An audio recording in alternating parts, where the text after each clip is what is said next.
News 18 Punjab Haryana Himachal ते तुहाडा स्वागत है। तुसी देख रहे हो प्राइम टाइम। मैं हाँ यादविंदर सिंह। एक दौर च मध्यकाल च कहा जाता सी कि हथियारां दे सिर ते जोर दे सिर ते ही चीज़ां कंट्रोल होंदियां ने। फिर दुनिया च मशहूर होया खास तौर ते सैकंड वर्ल्ड वार तो बाद कि दुनिया के नैरेटिव नूं जिहड़ा बंदा कंट्रोल करेगा उही दुनिया ते राज करेगा। ते अमरीका बारे गल मशहूर हुई कि अमरीका दुनिया के नैरेटिव कंट्रोल करता, पर ये बिल्कुल उल्ट लॉजिक आ जिहड़े लोग प्रचार नूं कंट्रोल करते हैं फिल्मां दे जरिए चैनलों के जरिए। अमेरिका की वड्डी उदाहरण सी, पर अमेरिका नूं भी इराक चों वापस जाना पिया, अफगानिस्तान तो वापस जाना पिया। यानी जिहड़ा ये पूरा एक थ्योराइज किया जाता कि जिहड़ा नैरेटिव कंट्रोल करेगा शायद वो जंग जित लेगा। वो जंगां भी लोगों ने हारियां। अमेरिका वियतनाम के अंदर हारिया, बहुत सारिया थावां दे उत्ते सैकंड वर्ल्ड वार तो बाद यह हुंदा गा। गल चल रही है कि पंजाब के अंदर रवनीत बिट्टू ने कहा कि जिहड़ियां फिल्मां खालिस्तान ते बन रही ने, क्यों बन रही ने, जिहड़े गाने गाए जा रहे हैं पंजाब की पीढ़ी नूं गलत पासे ला देणगे। एक वड्डा सवाल रवनीत बिट्टू ने कांग्रेस के MP ने उठाया। दूजे पासे दीप सिद्धू आए ने एक्टर, जहां पंजाब के अंदर चर्चा हो रही है। सब तो वड्डा सवाल यह है कि फिल्मां के जरिए लहरां खड़ियां हो जाणगियां। एक सवाल है कि गाणियां के जरिए लहरां खड़ियां हो जाणगियां ਜਾਂ कि जिहड़ी इतिहास के अंदर होया हुंदा गा कि वो रिफ्लैक्ट होएगा।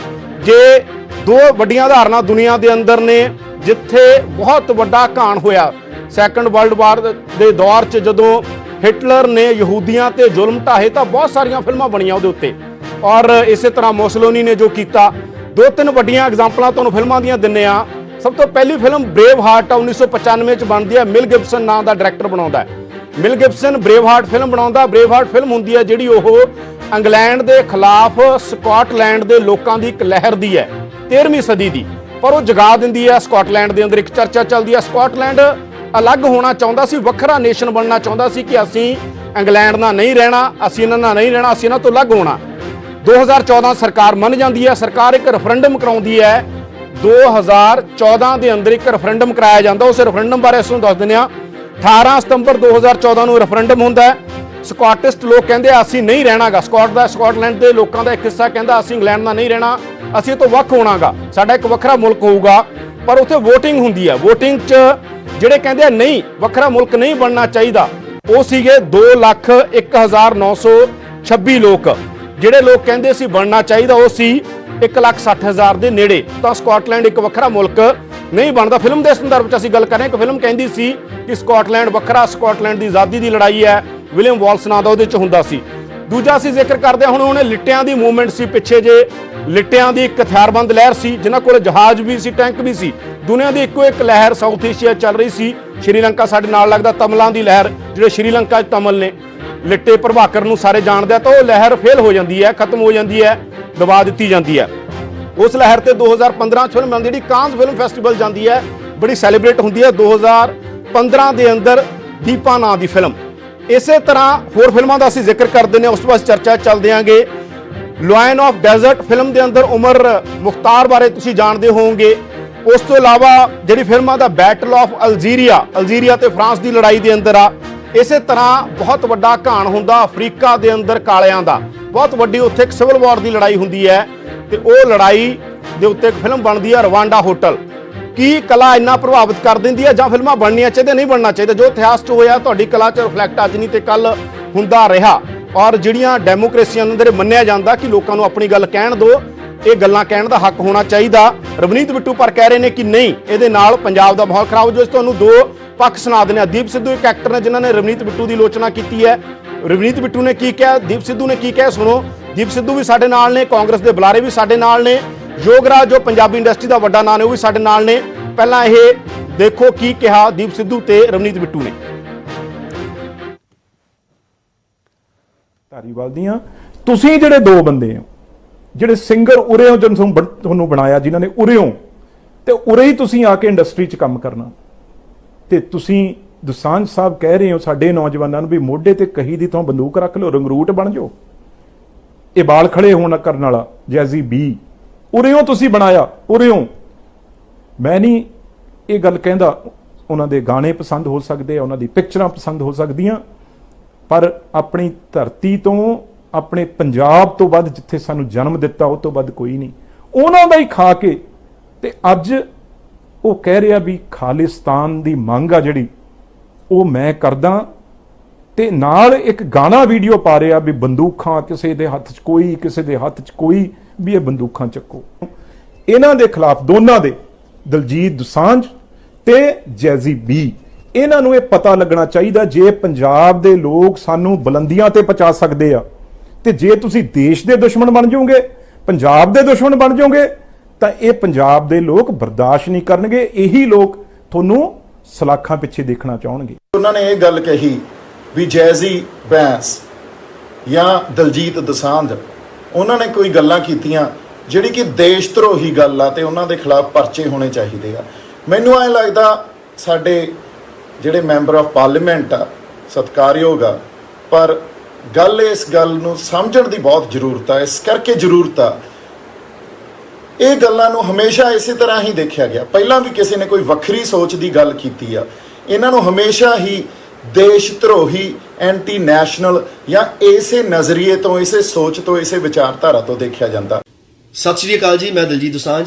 ਮੈਂ ਤੁਹਾਡੇ ਨਾਲ ਇੱਕ ਗੱਲ ਕਰਨੀ ਚਾਹੁੰਦਾ। ਮੈਂ ਇੱਕ ਵੀਡੀਓ ਦੇਖੀ ਹੈ ਜਿਹਦੇ ਬਾਰੇ ਮੈਂ ਤੁਹਾਡੇ ਨਾਲ ਗੱਲ ਕਰਨੀ ਹੈ, ਤੁਹਾਡੇ ਨਾਲ ਵੀ, ਤੇ ਇੱਕ ਕਾਂਗਰਸ ਦੇ ਐਮਪੀ ਨੇ, ਮੈਂ ਉਹਨਾਂ ਨੂੰ ਵੀ ਸੰਬੋਧਨ ਹੋਣਾ ਚਾਹੁੰਦਾ। ਸ਼ਾਇਦ ਉਹਨਾਂ ਨੂੰ ਕੋਈ ਮਿਸਅੰਡਰਸਟੈਂਡਿੰਗ ਹੈ। ਉਹਨਾਂ ਨੂੰ ਮੇਰੇ ਇੱਕ ਗਾਣੇ ਤੋਂ ਪ੍ਰੋਬਲਮ ਹੈ ਜਿਹੜਾ ਮੈਂ ਗਾ ਕੇ ਸੋਸ਼ਲ ਮੀਡੀਆ ਤੇ ਪਿਛਲੇ ਦੌਰਾਨ ਪਾਇਆ। ਗਾਣੇ ਦਾ ਨਾਮ ਹੈ ਰੰਗਰੂਟ। ਫਿਲਮ ਪੰਜਾਬ 1984 ਚ ਮੈਂ ਉਹ ਗਾਇਆ ਸੀ। ਫਸਟ ਆਫ ਆਲ ਤਾਂ ਮੈਂ ਇਹ ਦੱਸਾਂ ਜੀ ਕਿ ਜਿਹੜਾ ਗਾਣਾ ਮੈਂ ਗਾ ਕੇ ਪਾਇਆ ਸੋਸ਼ਲ ਮੀਡੀਆ ਤੇ, ਇਹ ਕੋਈ ਗਾਣਾ ਨਵਾਂ ਨਹੀਂ ਹੈ। ਇਹ 2014 ਚ ਫਿਲਮ ਰਿਲੀਜ਼ ਹੋਈ ਸੀ ਪੰਜਾਬ 1984, ਉਹਦੇ ਵਿੱਚ ਇਹ ਗਾਣਾ ਗਾਇਆ ਗਿਆ ਸੀ। ਇੰਡੀਅਨ ਗਵਰਨਮੈਂਟ ਸੈਂਸਰ ਬੋਰਡ ਵੱਲੋਂ ਇਹ ਫਿਲਮ ਪਾਸ ਹੈ। ਉਹਦਾ ਹਰ ਇੱਕ ਸੀਨ, ਉਹਦਾ ਹਰ ਇੱਕ ਗਾਣਾ ਪਾਸ ਹੋ ਕੇ ਥੀਏਟਰ ਦੇ ਵਿੱਚ ਚੱਲਿਆ, ਹਰ ਪੰਜਾਬੀ ਚੈਨਲ ਦੇ ਉੱਤੇ ਚੱਲਿਆ। ਜਦੋਂ film Indian government censor board pass ਕਰਦੀ ਹੈ, ਉਦੋਂ ਹੀ ਥੀਏਟਰ 'ਚ ਲੱਗਦੀ ਹੈ, ਉਦੋਂ ਹੀ ਉਹਦਾ ਗਾਣਾ ਵੱਜ ਸਕਦਾ, ਉਦੋਂ ਹੀ ਉਹਦੇ ਸੀਨ ਜਿਹੜੇ ਉਹ ਥੀਏਟਰ 'ਚ ਚੱਲ ਸਕਦੇ ਨੇ। ਸੋ ਮੈਂ ਪਹਿਲਾਂ ਤਾਂ ਇਹ ਦੱਸਣਾ ਚਾਹਾਂਗਾ ਕਿ ਜਿਹੜਾ ਮੈਂ ਗਾਣਾ ਗਾਇਆ ਉਹ already Indian government censor board ਤੋਂ ਪਾਸ ਹੈ। ਸੈਕੰਡ ਗੱਲ ਮੈਂ ਤੁਹਾਨੂੰ ਇਹ ਵੀ ਦੱਸਣੀ ਚਾਹੁੰਦਾ ਜੀ ਕਿ ਇਹ ਜਿਹੜੀ ਫਿਲਮ ਦੀ ਗੱਲ ਹੋ ਰਹੀ ਹੈ, ਜਿਹੜੇ ਗਾਣੇ ਦੀ ਗੱਲ ਹੋ ਰਹੀ ਹੈ, ਫਿਲਮ ਪੰਜਾਬ 1984 ਨੂੰ ਇੰਡੀਆ ਵੱਲੋਂ ਨੈਸ਼ਨਲ ਅਵਾਰਡ ਪ੍ਰਾਪਤ ਹੈ। ਸੋ ਜਿਹੜੀ ਫਿਲਮ ਨੂੰ ਨੈਸ਼ਨਲ ਅਵਾਰਡ ਮਿਲਿਆ ਹੋਵੇ, ਉਸ ਫਿਲਮ ਦੇ ਗਾਣੇ ਨੂੰ ਜਿਹੜਾ 2014 ਚ ਰਿਲੀਜ਼ ਹੋਇਆ ਹੋਵੇ, ਉਹਨੂੰ ਆਪਣੇ ਸੋਸ਼ਲ ਮੀਡੀਆ ਤੇ ਗਾ ਕੇ ਪਾਉਣ ਦੇ ਖਿਲਾਫ ਅੱਜ ਉਹ ਸਰ ਕਹਿ ਰਹੇ ਨੇ ਕਿ ਪਰਚਾ ਦਰਜ ਹੋਣਾ ਚਾਹੀਦਾ। ਉਹ ਕਿਸ ਤਰ੍ਹਾਂ ਹੁਣ ਹੋ ਸਕਦਾ, ਮੈਨੂੰ ਉਸ ਗੱਲ ਦਾ ਨਹੀਂ ਪਤਾ। ਤੁਸੀਂ ਆਪਣੀ ਰਾਏ ਜ਼ਰੂਰ ਦਿਓ। ਜਿਹੜੀ ਫਿਲਮ ਨੂੰ ਨੈਸ਼ਨਲ ਅਵਾਰਡ ਮਿਲਿਆ ਹੋਵੇ, ਜਿਹੜੀ ਫਿਲਮ ਸੈਂਸਰ ਬੋਰਡ ਤੋਂ ਪਾਸ ਹੋਵੇ, ਜਿਹਦਾ ਹਰ ਇੱਕ ਗਾਣਾ ਸੈਂਸਰ ਬੋਰਡ ਤੋਂ ਪਾਸ ਹੋਵੇ, ਹਰ ਇੱਕ ਸੀਨ ਸੈਂਸਰ ਬੋਰਡ ਤੋਂ ਪਾਸ ਹੋ ਕੇ ਥੀਏਟਰ 'ਚ ਚੱਲਿਆ ਹੋਵੇ, ਅੱਜ ਉਹਨੂੰ ਮੁੱਦਾ ਕਿਉਂ ਬਣਾਇਆ ਜਾ ਰਿਹਾ? ਅੱਜ ਉਸ ਬਿਹਾਫ ਤੇ ਕਿੱਦਾਂ ਪਰਚਾ ਦਰਜ ਹੋ ਸਕਦਾ, ਮੈਨੂੰ ਸ਼ਾਇਦ ਉਸ ਗੱਲ ਦਾ ਨਹੀਂ ਪਤਾ। ਤੁਸੀਂ ਆਪਣੀ ਰਾਏ ਜ਼ਰੂਰ ਦਿਓ। ਹਾਂ, ਮੈਂ ਇੱਕ ਗੱਲ ਜ਼ਰੂਰ ਕਹਿਣੀ ਚਾਹੁੰਦਾ ਕਿ ਮੈਂ ਇੰਡੀਆ ਦਾ ਟੈਕਸ ਪੇਅਰ ਨਾਗਰਿਕ ਹਾਂ। ਜਦੋਂ ਵੀ ਕੋਈ ਪ੍ਰੋਬਲਮ ਆਈ ਹੈ ਇੰਡੀਆ ਤੇ ਜਾਂ ਪੰਜਾਬ ਤੇ, ਅਸੀਂ ਹਮੇਸ਼ਾ ਮੋਢੇ ਦੇ ਨਾਲ ਮੋਢਾ ਜੋੜ ਕੇ ਖੜੇ ਹਾਂ। ਬਟ ਅੱਜ ਇਸ ਗੱਲ ਨੂੰ ਕਿਉਂ ਮੁੱਦਾ ਬਣਾਇਆ ਜਾ ਰਿਹਾ, ਮੈਨੂੰ ਇਸ ਗੱਲ ਦਾ ਨਹੀਂ ਪਤਾ। ਤਾਂ ਚਰਚਾ ਅਸੀਂ ਸ਼ੁਰੂ ਕਰਨ ਲੱਗੇ ਹਾਂ। ਚਰਚਾ ਇਹੀ ਹੈ ਕਿ ਜੋ ਇਤਿਹਾਸ ਦੇ ਅੰਦਰ ਹੁੰਦਾ ਹੈ ਉਹ ਆਰਟ 'ਚ ਰਿਫਲੈਕਟ ਹੁੰਦਾ ਜਾਂ ਨਹੀਂ ਹੁੰਦਾ। ਉਹ ਨਾਵਲਾਂ ਦੇ ਅੰਦਰ, ਸਾਡੇ ਸਾਹਿਤ 'ਚ, ਸਾਡੀਆਂ ਕਹਾਣੀਆਂ 'ਚ, ਸਾਡੇ ਇਤਿਹਾਸ ਦਾ ਸਾਰਾ ਹਿੱਸਾ। ਇਤਿਹਾਸ ਦੇ ਅੰਦਰ ਕੋਈ ਚੰਗਾ ਮਾੜਾ ਨਹੀਂ ਹੁੰਦਾਗਾ।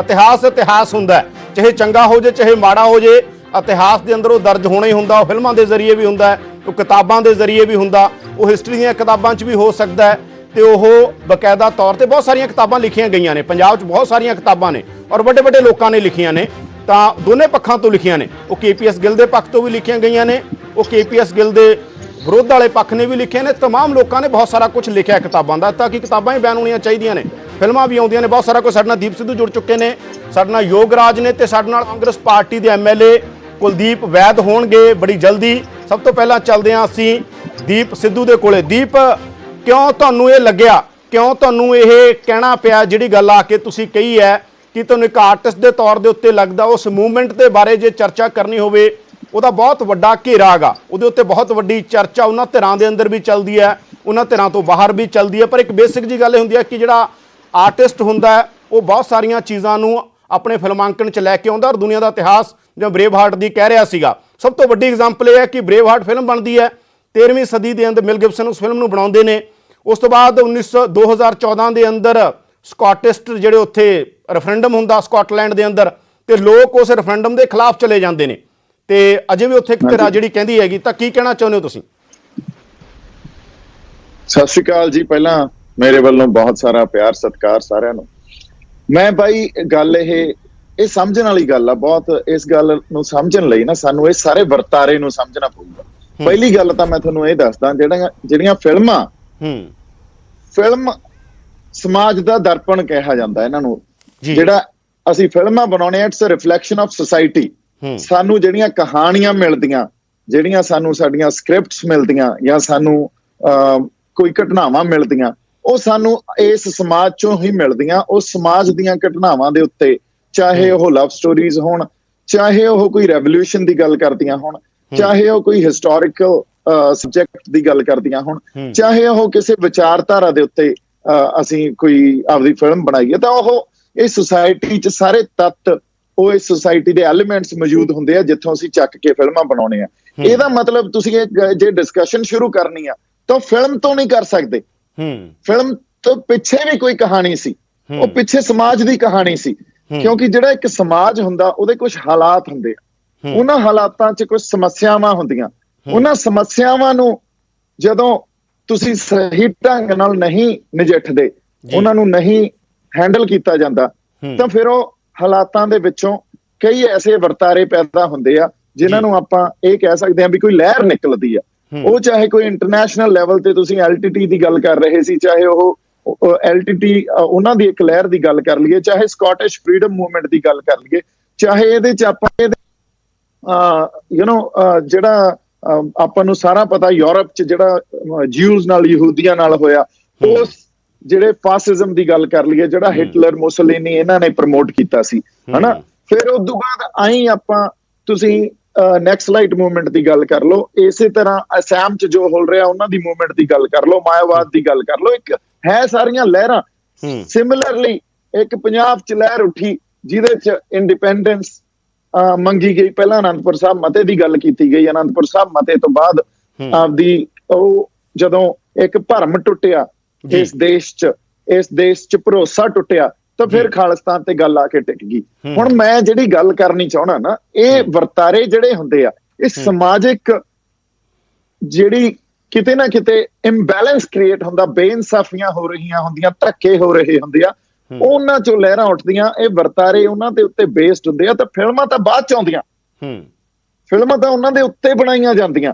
ਸੋ ਪਹਿਲਾਂ ਉਹ ਸਾਰੀ ਸਥਿਤੀ ਨੂੰ ਸਮਝਣਾ ਬਹੁਤ ਜ਼ਰੂਰੀ ਆ, ਜਿਹਦੇ 'ਚ ਇਹ ਦੇਖਣਾ ਪੈਂਦਾ ਵੀ ਇੱਕ ਜਿਹੜਾ ਸਟੇਟ ਆ, ਕਿਉਂਕਿ ਜਿਹੜਾ ਡੈਮੋਕ੍ਰੈਟਿਕ ਸਿਸਟਮ ਆ ਨਾ, ਜਿਹਨੂੰ ਆਪਾਂ ਡੈਮੋਕ੍ਰੇਸੀ ਕਹਿੰਦੇ ਆ, ਇਹ ਜੇ ਤੁਸੀਂ ਅਸਲ ਮਾਇਨੇ 'ਚ ਪੜ੍ਹੋਗੇ ਤਾਂ ਇੱਕ ਬੜਾ ਕੈਪੀਟਲਿਸਟਿਕ ਸੁਸਾਇਟੀ ਹੈ, ਪੂੰਜੀਵਾਦ ਦੀ ਸੁਸਾਇਟੀ ਆ। ਕੁਝ ਕੁ ਚੁਣਿੰਦਾ ਲੋਕ ਹੀ ਇਹਨੂੰ ਚਲਾਉਂਦੇ ਆ, ਉਹਨਾਂ ਦੇ ਹਿੱਤਾਂ 'ਚ ਹੀ ਸਾਰੀਆਂ ਪਾਲਿਸੀਜ਼ ਘੜੀਆਂ ਜਾਂਦੀਆਂ, ਕਨਸਟੀਟਿਊਸ਼ਨ ਵੀ ਉਹਨਾਂ ਦੇ ਹਿੱਤਾਂ 'ਚ ਹੀ ਕੰਮ ਕਰਦੀ ਆ। ਸੋ ਇਹ ਬੜੀ ਇੱਕ ਲੰਬੀ ਡਿਸਕਸ਼ਨ, ਆਪਾਂ ਉਹਦੇ 'ਚ ਨਹੀਂ ਪੈਂਦੇ, ਪਰ ਮੈਂ ਮੋਟੀ ਗੱਲ ਤੁਹਾਨੂੰ ਇਹ ਦੱਸਦਾ।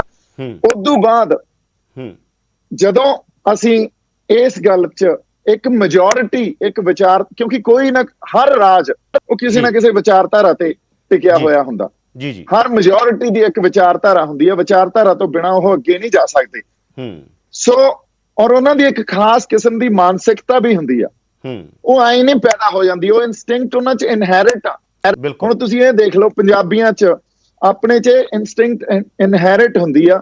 ਜੇ ਕਿਸੇ ਸਾਡੀ ਧੀ ਭੈਣ ਨਾਲ ਧੱਕਾ ਹੋ ਰਿਹਾ ਹੋਵੇ, ਆਪਾਂ ਚਾਹੇ ਜਾਣਦੇ ਨਾ ਹੋਈਏ, ਕੁਛ ਨਾ ਹੋਈਏ, ਆਪਾਂ ਵਿੱਚ ਵੜ ਜਾਾਂਗੇ, ਉਹਨੂੰ ਬਚਾਵਾਂਗੇ। ਇਨਸਟਿੰਕਟ ਆ ਸਾਡੇ 'ਚ, ਇਹ ਮਾਨਸਿਕਤਾ ਸਾਡੀ। ਐਂ ਹਰ ਵਰਗ ਦੀ, ਹਰ ਸਮਾਜ ਦੀ ਇੱਕ ਮਾਨਸਿਕਤਾ ਹੁੰਦੀ ਆ, ਉਹ ਵਿਚਾਰਧਾਰਾ ਤੇ ਕੰਮ ਕਰਦੇ ਆ। ਸੋ ਮੈਂ ਜਿਹੜੀ ਗੱਲ ਕਹਿ ਰਿਹਾ, ਜਦੋਂ ਅਸੀਂ ਸਾਡੇ ਦੇਸ਼ ਦੀ, ਭਾਰਤ ਦੀ, ਹਿੰਦੁਸਤਾਨ ਦੀ ਜਾਂ ਇੰਡੀਆ ਦੀ ਗੱਲ ਕਰਦੇ ਆ, ਇੱਥੇ ਜਿਹੜੀ ਮਾਨਸਿਕਤਾ ਜਾਂ ਵਿਚਾਰਧਾਰਾ ਉਹ ਮੈਜੋਰਿਟੀ ਦੀ ਪ੍ਰਵੇਲ ਕਰਦੀ ਆ। ਮੈਜੋਰਿਟੀ ਇੱਕ ਹਿੰਦੂ ਜਮਾਤ ਆ, ਉਹਨਾਂ ਨੂੰ ਉਹਨਾਂ ਦੀਆਂ ਜੋ ਪਾਲਿਸੀਜ਼ ਆ ਜਾਂ ਉਹਨਾਂ ਦੀ ਜੋ ਇੱਕ ਵਿਚਾਰਧਾਰਾ, ਕਈ ਵਾਰੀ ਮਾਈਨੋਰਿਟੀਜ਼ ਨੂੰ ਉਹ ਇਨਸਿਕਿਉਰ ਫੀਲ ਕਰਵਾ ਦਿੰਦੀਆਂ, ਕਿਉਂਕਿ ਹਿੰਦੁਸਤਾਨ ਵੱਖ-ਵੱਖ ਵਿਚਾਰਧਾਰਾਂ ਦੇ ਵੱਖ-ਵੱਖ ਵੇਵਿਆਂ ਨਾਲ, ਵੱਖ-ਵੱਖ ਕਲਚਰ ਡਾਇਵਰਸਿਟੀ, ਬਾਇਓਡਾਇਵਰਸਿਟੀ ਨੂੰ ਮਿਲ ਕੇ ਬਣਾਇਆ ਗਿਆ, ਜਿੱਥੇ ਅਸੀਂ ਇਹ ਮੰਨਦੇ ਹਾਂ ਵੀ ਸਾਰਿਆਂ ਨੂੰ ਬਰਾਬਰ ਮਾਨਤਾ, ਸਾਰਿਆਂ ਨੂੰ ਬਰਾਬਰ ਇੱਜ਼ਤ, ਸਾਰਿਆਂ ਨੂੰ ਬਰਾਬਰ ਉਹਨਾਂ ਦੇ ਅੰਦਰ ਇੱਕ ਜਿਹੜੀ ਸੈਂਸ ਆਫ ਸਿਕਿਉਰਿਟੀ ਆ ਉਹ ਦਿੱਤੀ ਜਾਣੀ ਚਾਹੀਦੀ ਆ।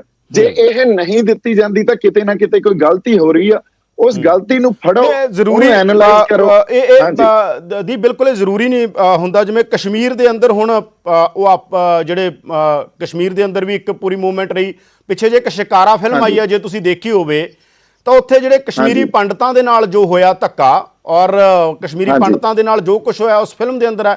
ਔਰ ਰਾਹੁਲ ਪੰਡਤਾ ਇੱਕ ਬੜੇ ਵੱਡੇ ਜਿਹੜੇ ਲੇਖਕ ਨੇ, ਉਹਨਾਂ ਨੇ ਕਿਤਾਬ ਲਿਖੀ, ਉਸ ਤੋਂ ਬਾਅਦ ਉਹ ਫਿਲਮ ਬਣਦੀ ਹੈਗੀ, ਤੇ ਉੱਥੇ ਕਸ਼ਮੀਰੀ ਪੰਡਤਾਂ ਦੇ ਬਾਰੇ ਵੀ ਤਾਂ ਗਲਤ ਹੈ ਕਿ ਤਰਾਸਦੀਆਂ ਦੀਆਂ ਕਹਾਣੀਆਂ ਜਾਂ ਬਹੁਤ ਸਾਰਿਆਂ ਜੋ ਹਿਸਟਰੀ 'ਚ ਘਟ ਜਾਂਦਾ, ਉਹ ਕਹਾਣੀਆਂ ਵੀ ਆਉਂਦੀਆਂ। ਕਸ਼ਮੀਰੀ ਪੰਡਤਾਂ ਦੀ ਕਹਾਣੀ ਵੀ ਆਈ ਹੈ, ਸ਼ਿਕਾਰਾ ਵੀ ਆਈ ਹੈ। ਜੀ ਜੀ ਨਹੀਂ ਮੈਂ ਸਮਝੋ ਗੱਲ ਗੱਲ ਇਹ ਨਹੀਂ ਕਰ ਰਿਹਾ ਕਿਸੇ ਜਮਾਤ ਨੂੰ ਮੈਂ ਪੁਆਇੰਟ ਆਊਟ ਕਰ ਰਿਹਾ ਤੇ ਉਹਨਾਂ ਨੂੰ ਬਲੇਮ ਕਰ ਰਿਹਾ। ਇਹ ਮਾਈਨੋਰਿਟੀ ਤੇ ਮੈਜੋਰਿਟੀ ਦਾ ਇੱਕ ਵਰਤਾਰਾ ਹੁੰਦਾ ਜੀ। ਤੁਸੀਂ ਜਿੱਥੇ ਕਿਤੇ ਕਿਸੇ ਦੀ ਮੈਜੋਰਿਟੀ ਹੋਊਗੀ, ਜੇ ਉਹਨਾਂ ਦੇ ਆਦਰਸ਼ ਚੰਗੇ ਨਹੀਂ ਹੋਣਗੇ, ਉਹਨਾਂ ਦੇ ਪ੍ਰਿੰਸੀਪਲ ਚੰਗੇ ਨਹੀਂ ਹੋਣਗੇ, ਉਹਨਾਂ 'ਚ ਡੋਮੀਨੈਂਸ ਆ ਜਾਊਗੀ। ਤਾਂ ਮੈਂ ਦੀਪ ਵਾਪਸ, ਕਿਉਂਕਿ ਦੀਪ ਆਪਾਂ ਸਭ ਨੂੰ ਸ਼ਾਮਲ ਕਰ ਲਿਆ। ਦੀਪ ਤੁਹਾਡੇ ਕੋਲ ਵਾਪਸ ਆਉਣਾ ਮੈਂ। ਆਪਣੇ ਨਾਲ 3 ਗੈਸਟ ਨੇ ਸਾਡੇ ਨਾਲ, ਕਾਂਗਰਸ ਤੋਂ ਸਾਡੇ ਨਾਲ MLA ਨੇ ਕਾਂਗਰਸ ਪਾਰਟੀ ਦੇ ਵੈਦ ਜੀ, ਉਹ ਵੀ ਸਾਡੇ ਨਾਲ ਨੇ, ਔਰ ਯੋਗਰਾਜ ਜੀ ਦਾ ਵਿਊ ਲੈ ਲਈ ਉਸ ਤੋਂ ਬਾਅਦ, ਕਿਉਂਕਿ ਜਵਾਬ ਵੈਦ ਜੀ ਨੇ ਦੇਣਾ। ਤਾਂ ਯੋਗਰਾਜ ਜੀ, ਕੀ ਤੁਹਾਡਾ ਪੱਖ ਕੀ ਹੈ? ਸਿਨੇਮਾ 'ਚ ਤੁਸੀਂ ਵੀ ਲੰਬਾ ਸਮਾਂ ਕੰਮ ਕੀਤਾ, ਪਹਿਲਾਂ ਤਾਂ ਤੁਹਾਨੂੰ ਕੀ ਲੱਗਦਾ ਸਿਨੇਮਾ 'ਚ ਹਿਸਟਰੀ ਰਿਫਲੈਕਟ ਹੋ ਸਕਦੀ ਹੈ, ਹੋਣੀ ਚਾਹੀਦੀ ਹੈ? ਕਿਉਂਕਿ ਗੁਰਦਾਸ ਮਾਨ ਨੇ ਵੀ ਫਿਲਮ ਬਣਾਈ ਸੀ, ਤੁਹਾਡੇ ਯਾਦ ਹੋਊ, ਦੇਸ਼ ਹੋਇਆ ਪਰਦੇਸ। ਉਸ ਤੋਂ ਪਹਿਲਾਂ ਹਵਾएं, ਤੁਹਾਡੇ ਬਹੁਤ ਵਧੀਆ ਮਿੱਤਰ ਨੇ ਅਮਿਤੋਜ ਮਾਨ, ਉਹਨਾਂ ਨੇ ਹਵਾएं ਫਿਲਮ ਬਣਾਈ ਸੀ, ਤੁਹਾਡੇ ਯਾਦ ਹੋਊ। ਤਾਂ ਕੀ ਉਹ ਰਿਫਲੈਕਟ ਹੋਣਾ ਚਾਹੀਦਾ? ਜੇ ਹੋਣਾ ਚਾਹੀਦਾ ਕਿਸ ਤਰ੍ਹਾਂ, ਔਰ ਤੁਹਾਨੂੰ ਕੀ ਲੱਗਦਾਗਾ, ਤੁਸੀਂ ਇਹਨੂੰ ਕਿਵੇਂ ਦੇਖਦੇ ਹੋ ਯੋਗਰਾਜ ਜੀ?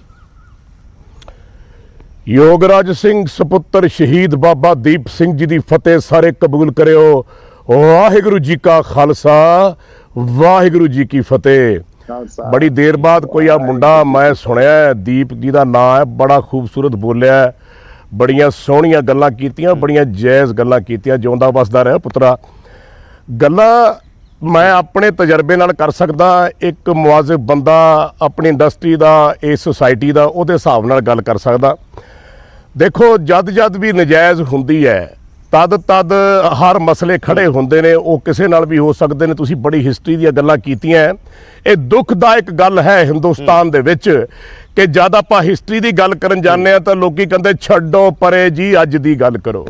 ਜਿਸ ਮੁਲਕ ਨੇ, ਜਿਸ ਦੇਸ਼ ਨੇ, ਜਿਸ ਪਰਿਵਾਰ ਨੇ, ਜਿਸ ਸੁਸਾਇਟੀ ਨੇ ਆਪਣੀ ਹਿਸਟਰੀ ਸੰਭਾਲ ਕੇ ਨਹੀਂ ਰੱਖੀ ਔਰ ਉਹ ਹਿਸਟਰੀ ਨੂੰ ਯਾਦ ਕਰਕੇ ਆਪਣੇ ਬੱਚਿਆਂ ਨੂੰ ਸਿੱਖਿਆ ਨਹੀਂ ਦੇ ਰਿਹਾ, ਉਹ ਮੁਲਕ, ਉਹ ਸੁਸਾਇਟੀਆਂ, ਉਹ ਧਰਮ, ਉਹ ਹਰ ਚੀਜ਼ ਮਿੱਟੀ ਦੇ ਵਿੱਚ ਮਿਲ ਜਾਂਦਾ। ਇਹ ਆਪਣੇ ਸਾਹਮਣੇ ਹੈ।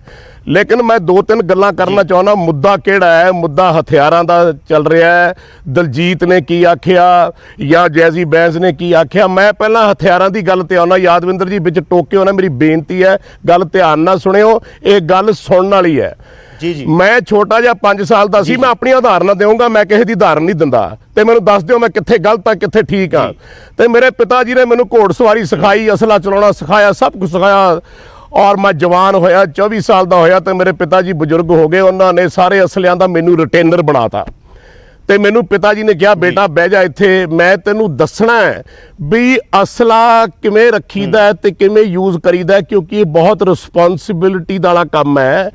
ਕਦੇ ਵੀ ਜ਼ਿੰਦਗੀ 'ਚ ਜਿਹੜਾ ਅਸਲਾ ਹੈ ਜਾਂ ਹਥਿਆਰ ਹੈ ਉਹ ਨਜਾਇਜ਼ ਨਹੀਂ ਕਰਨੀ, ਧੱਕਾ ਨਹੀਂ ਕਰਨਾ ਕਿਸੇ ਨਾਲ ਵੀ। ਇਹ ਆਪਣਾ ਵੈਪਨ ਨਹੀਂ ਹੈ, ਇਹ ਆਪਣੀ ਜਿੰਦ ਜਾਨ ਹੈ।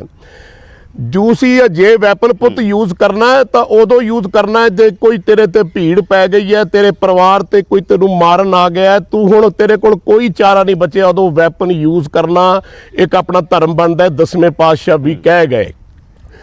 ਉਸ ਤੋਂ ਬਾਅਦ ਜੇ ਤੁਸੀਂ ਕੋਈ ਧੀ ਨੇ 3-4 ਗੱਲਾਂ ਬੜੀਆਂ ਵਧੀਆ ਕਹੀਆਂ, ਬੜੀਆਂ ਵੀ ਜੇ ਤੁਹਾਡੇ ਘਰ 'ਚ ਕੋਈ ਆ ਗਿਆ ਜਾਂ ਕੋਈ ਧੀ ਭੈਣ, ਇੱਥੇ 10 ਬੰਦੇ ਰੇਪ ਕਰਨ ਨੂੰ ਤਿਆਰ ਨੇ ਔਰ ਰੇਪ ਕਰ ਰਹੇ ਨੇ, ਉਹਦੇ ਕੱਪੜੇ ਪਾੜਤੇ ਸੜਕ ਤੇ ਉਹ ਨਿਹੱਥਾ ਬੰਦਾ ਕੁਝ ਨਹੀਂ ਕਰ ਸਕਦਾ, ਉਦੋਂ ਹਥਿਆਰ ਚੁੱਕਣਾ ਜਾਇਜ਼ ਹੈ। ਇਹ ਸਭ ਚੀਜ਼ਾਂ ਮੇਰੇ ਨਾਲ ਵੀ ਵਾਪਰੀਆਂ ਜ਼ਿੰਦਗੀ ਦੇ ਵਿੱਚ ਔਰ ਬੀਤੀਆਂ, ਔਰ ਲੋਕਾਂ ਕਈਆਂ ਨੂੰ ਪਸੰਦ ਆਈਆਂ, ਕਈਆਂ ਨੂੰ ਨਹੀਂ ਪਸੰਦ ਆਈਆਂ। ਮੈਂ ਸਮਝਦਾ ਕਿ ਅਸਲਾ ਰੱਖਣਾ ਹਰ ਔਰਤ ਦਾ, ਹਰ ਧੀ ਦਾ, ਹਰ ਭੈਣ ਦਾ, ਹਰ ਜਵਾਨ ਦਾ, ਹਰ ਬਜ਼ੁਰਗ ਦਾ ਧਰਮ ਹੈ। ਕਿਉਂ? ਔਰ ਉਸ ਅਸਲੇ ਬਾਰੇ ਗਿਆਨ ਦੇਣਾ, ਉਸ ਅਸਲੇ ਬਾਰੇ ਦੱਸਣਾ ਕਿ ਪੁੱਤ ਕਿਵੇਂ ਚਲਾਉਣਾ। ਸਪੋਜ਼ ਤੁਸੀਂ ਗਾਣਾ ਇੱਕ ਗਾਉਂਦੇ ਹੋ ਉਸ ਹਥਿਆਰ ਤੇ, ਉਹਦੇ ਵਿੱਚੋਂ ਜ਼ਰੂਰ ਇੱਕ ਮੈਸੇਜ ਜਾਣਾ ਚਾਹੀਦਾ ਸਾਰੀ ਆਵਾਮ ਨੂੰ ਕਿ ਜਿਹੜਾ ਹਥਿਆਰ ਹੈ ਇਹ ਇਸ ਤਰ੍ਹਾਂ ਨਹੀਂ, ਇਸ ਤਰ੍ਹਾਂ ਯੂਜ਼ ਕਰਨਾ, ਇਹਦੀ ਆਹ ਮਹਾਨਤਾ ਹੈ, ਇਹਦੀਆਂ ਆਹ ਚੀਜ਼ਾਂ ਨੇ। ਗੁਰੂ ਗੋਬਿੰਦ ਸਿੰਘ ਜੀ ਮਹਾਰਾਜ ਨੇ ਚੰਡੀ ਦੀ ਵਾਰ ਪੜ੍ਹ ਲਓ, ਤੁਸੀਂ ਉਹਨਾਂ ਦੀਆਂ ਗੱਲਾਂ ਸੁਣ ਲਓ, ਗੁਰੂਆਂ ਦੀਆਂ ਗੱਲਾਂ ਸੁਣ ਲਓ। ਉਹਨਾਂ ਨੇ ਹਮੇਸ਼ਾ ਕਿਹਾ ਹਥਿਆਰ ਉਦੋਂ ਚੱਕਣਾ ਹੈ ਜਦੋਂ ਤੁਹਾਡੀਆਂ ਸਾਰੀਆਂ ਨੀਤੀਆਂ, ਤੁਹਾਡੀ ਗੱਲਬਾਤ ਖਤਮ ਹੋ ਗਈ ਹੋਵੇ।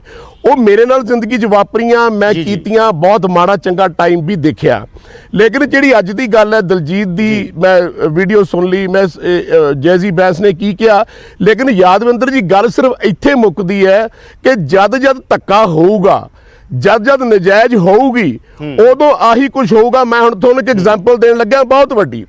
ਗੁਰੂ ਤੇਗ ਬਹਾਦਰ ਜੀ ਕੋਲ ਕਸ਼ਮੀਰੀ ਪੰਡਤ ਆਏ ਕਿ ਨਹੀਂ ਆਏ, ਪਹਿਲਾਂ ਇਹ ਗੱਲ ਮੰਨੋ ਜਾਂ ਨਾ ਮੰਨੋ, ਪਹਿਲਾਂ ਇਹ ਮੇਰੀ ਡੰਕੇ ਦੀ ਚੋਟ ਦੀ ਗੱਲ। ਆਏ, ਉਹਨਾਂ ਨੇ ਆ ਕੇ ਕੀ ਆਖਿਆ, ਮਹਾਰਾਜ ਸਾਡਾ ਧਰਮ ਖਤਰੇ 'ਚ ਹੈ, ਕੁਛ ਕਰੋ। ਤੇ 10ਵੇਂ ਪਾਤਸ਼ਾਹ ਉਦੋਂ 9 ਸਾਲ ਦੇ ਸੀ। ਇਹ ਹਿਸਟਰੀ ਹੈ ਆਪਣੀ, ਜੇ ਨਹੀਂ ਸੁਣਾਵਾਂਗੇ ਤਾਂ ਫਿਰ ਗੱਲ ਨਹੀਂ ਬਣਨੀ।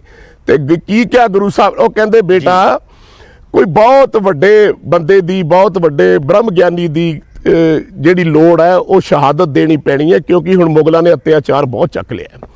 ਤੇ 9 ਸਾਲ ਦੇ ਗੁਰੂ ਗੋਬਿੰਦ ਸਿੰਘ ਜੀ ਮਹਾਰਾਜ ਕੀ ਕਹਿਣ ਲੱਗੇ? ਕਹਿੰਦੇ ਪਿਤਾ ਜੀ ਥੋਤੋਂ ਵੱਡਾ ਗਿਆਨੀ ਕੌਣ ਹੈ, ਥੋਤੋਂ ਵੱਡਾ ਬ੍ਰਹਮ ਗਿਆਨੀ ਕੌਣ? ਜਾਓ, ਆਪਣੇ ਪਿਤਾ ਨੂੰ ਕੋਈ ਪੁੱਤਰ ਨਹੀਂ ਭੇਜਦਾ, ਭੇਜਿਆ ਕਿਹਦੇ ਵਾਸਤੇ?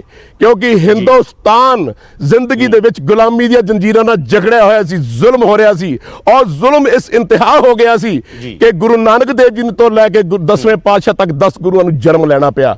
ਅੱਜ ਦੇ ਹਿੰਦੁਸਤਾਨ ਦੇ ਲੋਕ ਜਿਉਂਦੇ ਆ, ਜੇ ਆਪਾਂ ਨੂੰ ਸਾਹ ਚੰਗਾ ਆਉਂਦਾ ਤਾਂ ਇਸ ਕਰਕੇ ਆਉਂਦਾ ਕਿ ਸਾਡੇ ਗੁਰੂਆਂ ਨੇ ਕੁਰਬਾਨੀਆਂ, ਸਿੰਘਾਂ ਨੇ ਕੁਰਬਾਨੀਆਂ, ਸਾਡੇ ਸ਼ਹੀਦਾਂ ਨੇ ਕੁਰਬਾਨੀਆਂ ਦਿੱਤੀਆਂ। ਤੇ ਮੈਂ ਉਹ ਮਸਲਾ ਇਸੇ ਕਰਕੇ ਇੱਥੇ ਲਿਆਉਣਾ ਚਾਹੁੰਦਾ, ਜਿਹੜੀ ਦਲੀਲ ਗੁਰੂ ਤੇਗ ਬਹਾਦਰ ਜੀ ਤੇ ਔਰੰਗਜ਼ੇਬ ਦੀ ਹੈਗੀ ਹੈ ਵੀ ਸੁਣਨ ਵਾਲੀ ਹੈ। ਕੋਈ ਗਿਆਨੀ ਧਿਆਨੀ ਗੱਲ ਨਹੀਂ ਕਰਦਾ, ਕੋਈ ਉਹਨੇ ਜਾ ਕੇ ਕੋਈ ਬੇਇੱਜ਼ਤੀ ਨਹੀਂ ਕਰੀ। ਗੁਰੂ ਸਾਹਿਬ ਨੂੰ ਬਿਠਾਇਆ ਤੇ ਪੁੱਛਿਆ। ਔਰੰਗਜ਼ੇਬ ਕਹਿੰਦਾ ਹੈ ਜੀ ਮੈਂ ਇੱਕੋ ਧਰਮ ਰੱਖਣਾ ਚਾਹੁੰਦਾ ਜ਼ਿੰਦਗੀ 'ਚ, ਤਾਂ ਕਿ ਧਰਮਾਂ ਦੇ ਪਿੱਛੇ ਲੜਾਈ ਨਾ ਹੋਵੇ। ਗੁਰੂ ਤੇਗ ਬਹਾਦਰ ਜੀ ਕਹਿਣ ਲੱਗੇ ਨਹੀਂ, ਗੱਲ ਇਹ ਹੈ ਰੱਬ ਨੇ ਤਰ੍ਹਾਂ ਤਰ੍ਹਾਂ ਦਾ ਬਗੀਚਾ ਲਾਇਆ, ਬਗੀਚੇ ਤਰ੍ਹਾਂ ਤਰ੍ਹਾਂ ਦੇ ਫੁੱਲ ਲਾਏ ਨੇ, ਹਰ ਧਰਮ ਨੂੰ ਇਕੱਠਾ ਲੈ ਕੇ ਚੱਲੋ, ਪਿਆਰ ਨਾਲ ਤੂੰ ਜੋ ਮਰਜ਼ੀ ਕਰ ਲੈ, ਧੱਕੇ ਨਾਲ ਨਾ ਕਰ। ਧੱਕਾ ਜਿਹੜਾ ਹੈ ਗੁਰੂ ਰੱਬ ਨੂੰ ਪਸੰਦ ਨਹੀਂ। ਸੋ ਮੈਂ ਗੱਲ ਇੱਥੇ ਮੁਕਾਉਣਾ ਚਾਹੁੰਦਾ ਯਾਦਵਿੰਦਰ ਜੀ, ਜਿੱਥੇ ਜਿੱਥੇ ਧੱਕਾ ਹੋਊਗਾ, ਜਿੱਥੇ ਜਿੱਥੇ ਤੁਹਾਡੇ ਖਿਆਲਾਂ ਨੂੰ ਦਬਾਇਆ ਜਾਊਗਾ, ਜਿੱਥੇ ਤੁਸੀਂ ਬਰਾਬਰੀ ਨਹੀਂ ਕਰੋਗੇ, ਜਿੱਥੇ ਤਕੜੀ ਬਰਾਬਰ ਨਹੀਂ ਤੁਲੋਗੀ, ਉੱਥੇ ਆਹੀ ਕੁਝ ਹੋਊਗਾ ਜਿਹੜੀ ਹਿਸਟਰੀ ਤੁਸੀਂ ਸੁਣਾਈ ਹੈ। ਬਿਲਕੁਲ ਬਿਲਕੁਲ। ਯੋਗਰਾਜ ਜੀ ਵਾਪਸ ਆਉਣਾ ਤੁਹਾਡੇ ਕੋਲ। ਕੁਲਦੀਪ ਜੀ ਸਾਡੇ ਨਾਲ ਨੇ। ਮੈਂ ਪੁੱਛਣਾ ਚਾਹੁੰਦਾ ਕੀ ਗਲਤ ਕਿਹਾ ਮੈਂ? ਜੀ ਮੈਂ ਪੁੱਛਣਾ ਚਾਹੁੰਦਾ ਮੈਂ ਗਲਤ ਕੀ ਕਿਹਾ? ਨਹੀਂ ਆਪਾਂ ਦੱਸੋ, ਸਾਰੇ ਦੱਸੋ। ਨਹੀਂ ਸਭ ਦਾ ਆਪਣਾ ਆਪਣਾ ਵਿਊ ਪੁਆਇੰਟ ਹੈ ਯੋਗਰਾਜ ਜੀ। ਬੜੀ ਇੰਪੋਰਟੈਂਟ ਗੱਲਾਂ ਤੁਸੀਂ ਕੀਤੀਆਂ ਨੇ ਇਤਿਹਾਸ ਦੇ ਹਵਾਲੇ ਨਾਲ। ਕੁਲਦੀਪ ਜੀ ਕੋਲੇ ਚੱਲਦੇ ਆ, ਉਹਨਾਂ ਨੂੰ ਵੀ ਸ਼ਾਮਲ ਕਰਦੇ ਆ, ਉਸ ਤੋਂ ਬਾਅਦ ਅਸੀਂ ਬ੍ਰੇਕ ਤੇ ਜਾਣਾ। ਕੁਲਦੀਪ ਜੀ, ਅਸੀਂ ਜ਼ਿਕਰ ਕਰ ਰਹੇ ਸੀ, ਤੁਸੀਂ ਉਦੋਂ ਡਿਬੇਟ 'ਚ ਨਹੀਂ ਜੁੜੇ ਸੀ। ਆਰਟ ਦੇ ਜ਼ਰੀਏ, ਕਿ ਆਰਟ ਦੇ ਜ਼ਰੀਏ ਜੋ ਹਿਸਟਰੀ 'ਚ ਹੋਇਆ ਹੁੰਦਾ ਰਿਫਲੈਕਟ ਹੋਣਾ ਚਾਹੀਦਾ ਜਾਂ ਨਹੀਂ? ਇੱਕ ਫਿਲਮ ਆ ਬਰੇਵ ਹਾਰਟ, ਸਕਾਟਲੈਂਡ ਦੇ ਉੱਤੇ ਫਿਲਮ ਆ। ਸਕਾਟਲੈਂਡ ਦੀ ਆਜ਼ਾਦੀ ਦੀ ਫਿਲਮ ਹੈ, 13ਵੀਂ ਸਦੀ ਜੋ ਉੱਥੇ ਹੋਇਆ। ਉਸ ਤੋਂ ਬਾਅਦ ਸਕਾਟਲੈਂਡ ਦੇ ਅੰਦਰ ਇੱਕ ਰੈਫਰੈਂਡਮ ਹੁੰਦਾ। ਜਿਹੜੇ ਲੋਕ ਇਹ ਕਹਿੰਦੇ ਸੀ ਕਿ ਸਕਾਟਲੈਂਡ ਆਜ਼ਾਦ ਹੋਣਾ ਚਾਹੀਦਾ, ਉੱਥੇ ਬਹੁਤੇ ਲੋਕਾਂ ਨੇ ਕਿਹਾ ਕਿ ਨਹੀਂ, ਅਸੀਂ ਇੰਗਲੈਂਡ ਨਾਲ ਹੀ ਰਹਿਣਾ ਚਾਹੁੰਦੇ ਹਾਂ। 2014 ਦੀ ਇਹ ਘਟਨਾ। ਦੂਜੀ ਗੱਲ, ਕਿਉਂਕਿ ਬਹੁਤ ਸਾਰਾ ਹਿਸਟਰੀ ਦੇ ਅੰਦਰ ਵੀ ਹੈ, ਤੁਹਾਨੂੰ ਲੱਗਦਾ ਆਰਟ ਦੇ ਜ਼ਰੀਏ ਰਿਫਲੈਕਟ ਹੋ ਸਕਦਾ? ਕਿਉਂਕਿ ਤੁਹਾਡੇ ਯਾਦ ਹੋਊਗਾ 1994 ਦੇ ਅੰਦਰ ਅੰਮ੍ਰਿਤਸਰ ਐਲਾਨਨਾਮਾ ਤੁਹਾਡੇ ਯਾਦ ਹੋਊ ਕੁਲਦੀਪ ਜੀ, ਕੈਪਟਨ ਅਮਰਿੰਦਰ ਸਿੰਘ ਵੀ ਅੰਮ੍ਰਿਤਸਰ ਐਲਾਨਨਾਮੇ ਦੇ ਸਿਗਨੇਟਰੀ ਸੀਗੇ। ਇੱਕ ਸਿਗਨੇਟਰੀ ਕੈਪਟਨ ਅਮਰਿੰਦਰ ਸਿੰਘ ਵੀ ਸੀਗੇ। ਅੰਮ੍ਰਿਤਸਰ ਐਲਾਨਨਾਮੇ ਬਾਰੇ ਤੁਹਾਨੂੰ ਪਤਾ ਕਿ ਅੰਮ੍ਰਿਤਸਰ ਐਲਾਨਨਾਮਾ ਕੀ ਸੀ? ਕੁਲਦੀਪ ਜੀ। ਬਿਲਕੁਲ ਠੀਕ ਹੈ, ਬਿਲਕੁਲ ਠੀਕ ਹੈ, ਬਿਲਕੁਲ। ਯਾਦਵਿੰਦਰ ਜੀ, ਜਿਹੜੀ ਗੱਲ ਚੱਲੀ ਹੈ ਗੀਤਾਂ ਦੇ ਵਿੱਚ ਹਥਿਆਰਾਂ ਦੀ ਵਰਤੋਂ ਦੀ, ਨਸ਼ਿਆਂ ਦੀ ਵਰਤੋਂ ਦੀ, ਇਹ ਬੜੀ ਮੰਦਭਾਗੀ ਹੈ। ਮੇਰੇ ਤੋਂ ਪਹਿਲਾਂ ਸ਼ਾਇਦ ਮਿਸਟਰ ਯੁਵਰਾਜ ਜਿਹੜੀ ਗੱਲ ਹਿਸਟਰੀ ਦੀ ਦੱਸ ਰਹੇ ਸੀ, ਸਿੱਖ ਹਿਸਟਰੀ ਬਾਰੇ ਉਹਨਾਂ ਨੇ ਦੱਸਿਆ, ਗੁਰੂ ਸਾਹਿਬਾਨਾਂ ਬਾਰੇ ਦੱਸਿਆ, ਗੁਰੂ ਗੋਬਿੰਦ ਸਿੰਘ ਜੀ ਬਾਰੇ, ਸ਼੍ਰੀ ਗੁਰੂ ਤੇਗ ਬਹਾਦਰ ਜੀ ਬਾਰੇ। ਇਹ ਗੱਲਾਂ ਜਿੰਨੀਆਂ ਸਾਡੀਆਂ ਇਤਿਹਾਸਕ ਨੇ, ਸਾਡੇ ਗੁਰੂ ਸਾਹਿਬਾਨਾਂ ਨੇ ਕੀਤੀਆਂ, ਜਿਹੜੀ ਤੁਸੀਂ ਆਰਟ ਤੇ ਕਲਚਰ ਦੀ ਗੱਲ ਕੀਤੀ ਹੈ, ਇਹ ਬਿਲਕੁਲ ਸਾਡੇ ਗੀਤਾਂ ਰਾਹੀਂ, ਸਾਡੀਆਂ ਫਿਲਮਾਂ ਰਾਹੀਂ ਸਾਡੇ ਸਾਹਮਣੇ ਆਉਣੇ ਚਾਹੀਦੇ ਨੇ। ਇਹਦੇ ਵਿੱਚ ਕੋਈ ਦੋ ਰਾਵਾਂ ਨਹੀਂ। ਤੁਸੀਂ ਸਕਾਟਲੈਂਡ ਦਾ ਜ਼ਿਕਰ ਕੀਤਾ, ਬਿਲਕੁਲ ਠੀਕ ਹੈ, ਰੈਫਰੈਂਡਮ ਉੱਥੇ ਹੋਇਆ, ਲੋਕਾਂ ਨੇ ਕਿਹਾ ਕਿ ਅਸੀਂ ਇਹਦੇ ਨਾਲ ਇੰਗਲੈਂਡ ਨਾਲ ਰਹਿਣਾ ਚਾਹੁੰਦੇ ਹਾਂ। ਬਟ ਮਸਲਾ ਇਹ ਨਹੀਂ ਹੈ, ਇਹ ਆਰਟ ਦੇ ਥਰੂ ਲੋਕਾਂ ਦੇ ਵਿੱਚ ਆਵੇ, ਇਟਸ ਆਲ ਵੈਲਕਮ। ਪਰ ਆ ਜਿਹੜੇ ਸਾਡੇ ਲੋਕ ਨੇ, ਜਿਹੜੇ ਸਾਡੇ ਰਾਈਟਰ ਨੇ ਜਾਂ ਸਾਡੇ ਗੀਤਕਾਰ ਨੇ, ਜਦੋਂ ਇਹੋ ਜਿਹੇ ਗੀਤ ਗਾਉਣਗੇ ਜਿਹਦੇ ਨਾਲ ਸਮਾਜ ਦੇ ਵਿੱਚ ਅਰਾਜਕਤਾ ਪੈਦਾ ਹੋਏਗੀ, ਸਾਡਾ ਜਿਹੜਾ ਨੌਜਵਾਨ ਹੈ ਉਹ ਪੁੱਠੇ ਪਾਸੀ ਨੂੰ ਆਪਣੀ ਸੋਚ ਲੈ ਕੇ ਜਾਏਗਾ, ਉਹ ਜਿਹੜੀਆਂ ਚੀਜ਼ਾਂ ਨੇ ਉਹ ਬਹੁਤ ਗਲਤ ਨੇ। ਮੈਂ ਤੁਹਾਨੂੰ ਇੱਥੇ ਦੱਸਣਾ ਚਾਹੁੰਦਾ, ਦੇਖੋ ਗੁਰੂ ਨਾਨਕ ਦੇਵ ਜੀ ਦਾ ਜ਼ਿਕਰ ਆਇਆ, ਸ਼੍ਰੀ ਗੁਰੂ ਅਰਜਨ ਦੇਵ ਜੀ, ਬਾਬਾ ਫਰੀਦ, ਬਾਬਾ ਬੁੱਲੇ ਸ਼ਾਹ, ਵਾਰਿਸ ਜੀ, ਹਾਸ਼ਮ ਸ਼ਾਹ, ਤੇ ਸਾਰੇ ਸਾਡੇ ਜਿਹੜੇ ਪੁਰਾਣੇ ਰਾਈਟਰ ਸੀ। ਉਸ ਤੋਂ ਬਾਅਦ ਜਿਹੜੇ ਸਾਡੇ ਮਾਡਰਨ ਰਾਈਟਰ ਨੇ, ਉਹਨਾਂ ਦੇ ਵੀ ਗੀਤ ਸਾਡੇ ਕੋਲ ਨੇ। ਜਿਹੜੀਆਂ ਸਾਡੀਆਂ ਪੁਰਾਣੇ ਸਾਡੇ ਸਿੰਗਰਸ ਨੇ, ਮੈਂ ਕਿਹਦਾ ਨਾਂ ਲਵਾਂ, ਬਹੁਤ ਇੰਪੋਰਟੈਂਟ ਹੈ, ਬਹੁਤ ਅੱਛੇ ਗੀਤ ਗਾਏ ਗਏ ਨੇ। ਲੇਕਿਨ ਇਹ ਕਿੱਥੋਂ ਦਾ ਗਾਣਾ ਚੰਗਾ ਹੈ ਜਿੱਥੇ ਬੰਦਾ ਮਾਰ ਕੇ ਕਸੂਰ ਪੁੱਛਦੇ ਜੱਟ ਉਸ ਪਿੰਡ ਨੂੰ ਬਿਲੋਂਗ ਕਰਦਾ? ਇਹ ਕਿਹੋ ਜਿਹਾ ਮੈਸੇਜ ਹੈ, ਕਿਹੋ ਜਿਹਾ ਆਰਟ ਦਰਸਾ ਰਿਹਾ ਸੀ? ਨਹੀਂ ਠੀਕ ਹੈ, ਤੁਹਾਡੀ ਮੈਂ ਦੁਬਾਰਾ ਰਿਪੀਟ ਕਰਦਾ, ਨਹੀਂ ਇਹਦੇ ਤੇ ਮੈਂ ਛੋਟਾ ਜਿਹਾ ਕਮੈਂਟ, ਅਸੀਂ ਬ੍ਰੇਕ ਤੇ ਜਾਣਾ। ਕੁਲਦੀਪ ਜੀ ਇੱਕ ਬ੍ਰੇਕ ਤੇ ਜਾਣਾ, ਇੱਕ ਛੋਟਾ ਜਿਹਾ ਕਮੈਂਟ ਬਸ ਇਹ ਚਾਹੀਦਾ, ਕਿਉਂਕਿ ਦੀਪ ਸਿੱਧੂ ਜਿਹੜਾ ਸਵਾਲ ਉਠਾ ਰਹੇ ਨੇ ਕਿ ਮਸਲਿਆਂ ਦਾ ਹੱਲ ਸਿਆਸੀ ਹੁੰਦਾ, ਐਡਮਿਨਿਸਟ੍ਰੇਟਿਵ ਨਹੀਂ ਹੁੰਦਾ।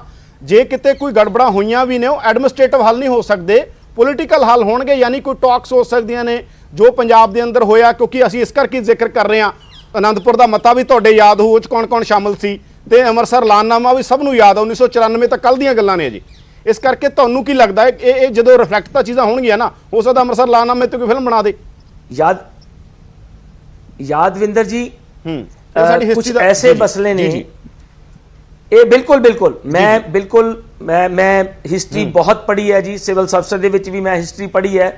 ਪੰਜਾਬ ਨੂੰ ਅੱਖਾਂ ਦੇ ਸਾਹਮਣੇ ਉੱਠਦਾ ਵੀ ਵੇਖਿਆ ਤੇ ਰੁਲਦਾ ਵੀ ਵੇਖਿਆ। ਜਦੋਂ ਅਸੀਂ ਕਾਲਜ ਯੂਨੀਵਰਸਿਟੀ ਸੀ ਉਹਨਾਂ ਦਿਨਾਂ ਦੀਆਂ ਇਹ ਘਟਨਾਵਾਂ ਨੇ। ਸੋ ਮੇਰਾ ਜਿਹੜੀ ਤੁਸੀਂ ਇਹ ਗੱਲ ਕੀਤੀ ਹੈ ਬਿਲਕੁਲ ਦਰੁਸਤ ਹੈ, ਲੇਕਿਨ ਅੱਜ ਜੋ ਸਮਾਂ ਆ ਸਾਡੇ ਯੂਥ ਨੂੰ, ਸਾਡੇ ਯੰਗ ਬੱਚਿਆਂ ਨੂੰ ਵਧੀਆ ਸੇਧ ਦੇਣ ਦਾ ਆ। ਇਹ ਜੇ ਅਸੀਂ ਸੇਧ ਨਹੀਂ ਦਿਆਂਗੇ, ਦੇਖੋ ਨਾ ਜਿਹੜਾ ਵਿਜ਼ੂਅਲ ਹੈ, ਵਿਜ਼ੂਅਲ ਦੇ ਥਰੂ ਲੋਕ ਜਿਹੜੇ ਨੇ ਉਹ ਚੀਜ਼ਾਂ ਜਲਦੀ ਸਿੱਖਦੇ ਨੇ। ਅਸੀਂ ਹਥਿਆਰਾਂ ਦੀ ਗੱਲ ਕੀਤੀ, ਯੁਵਰਾਜ ਜੀ ਗੱਲ ਕਰਦੇ, ਜਿੱਥੇ ਅੱਜ ਕਿਹੜੇ ਜ਼ੁਲਮ ਹੋ ਰਹੇ ਨੇ, ਅਸੀਂ ਕਿਹੜੇ ਆਪਣੇ ਯੂਥ ਨੂੰ ਹਥਿਆਰ ਚੱਕਣ ਵਾਸਤੇ ਦੱਸਦੇ ਹਾਂ।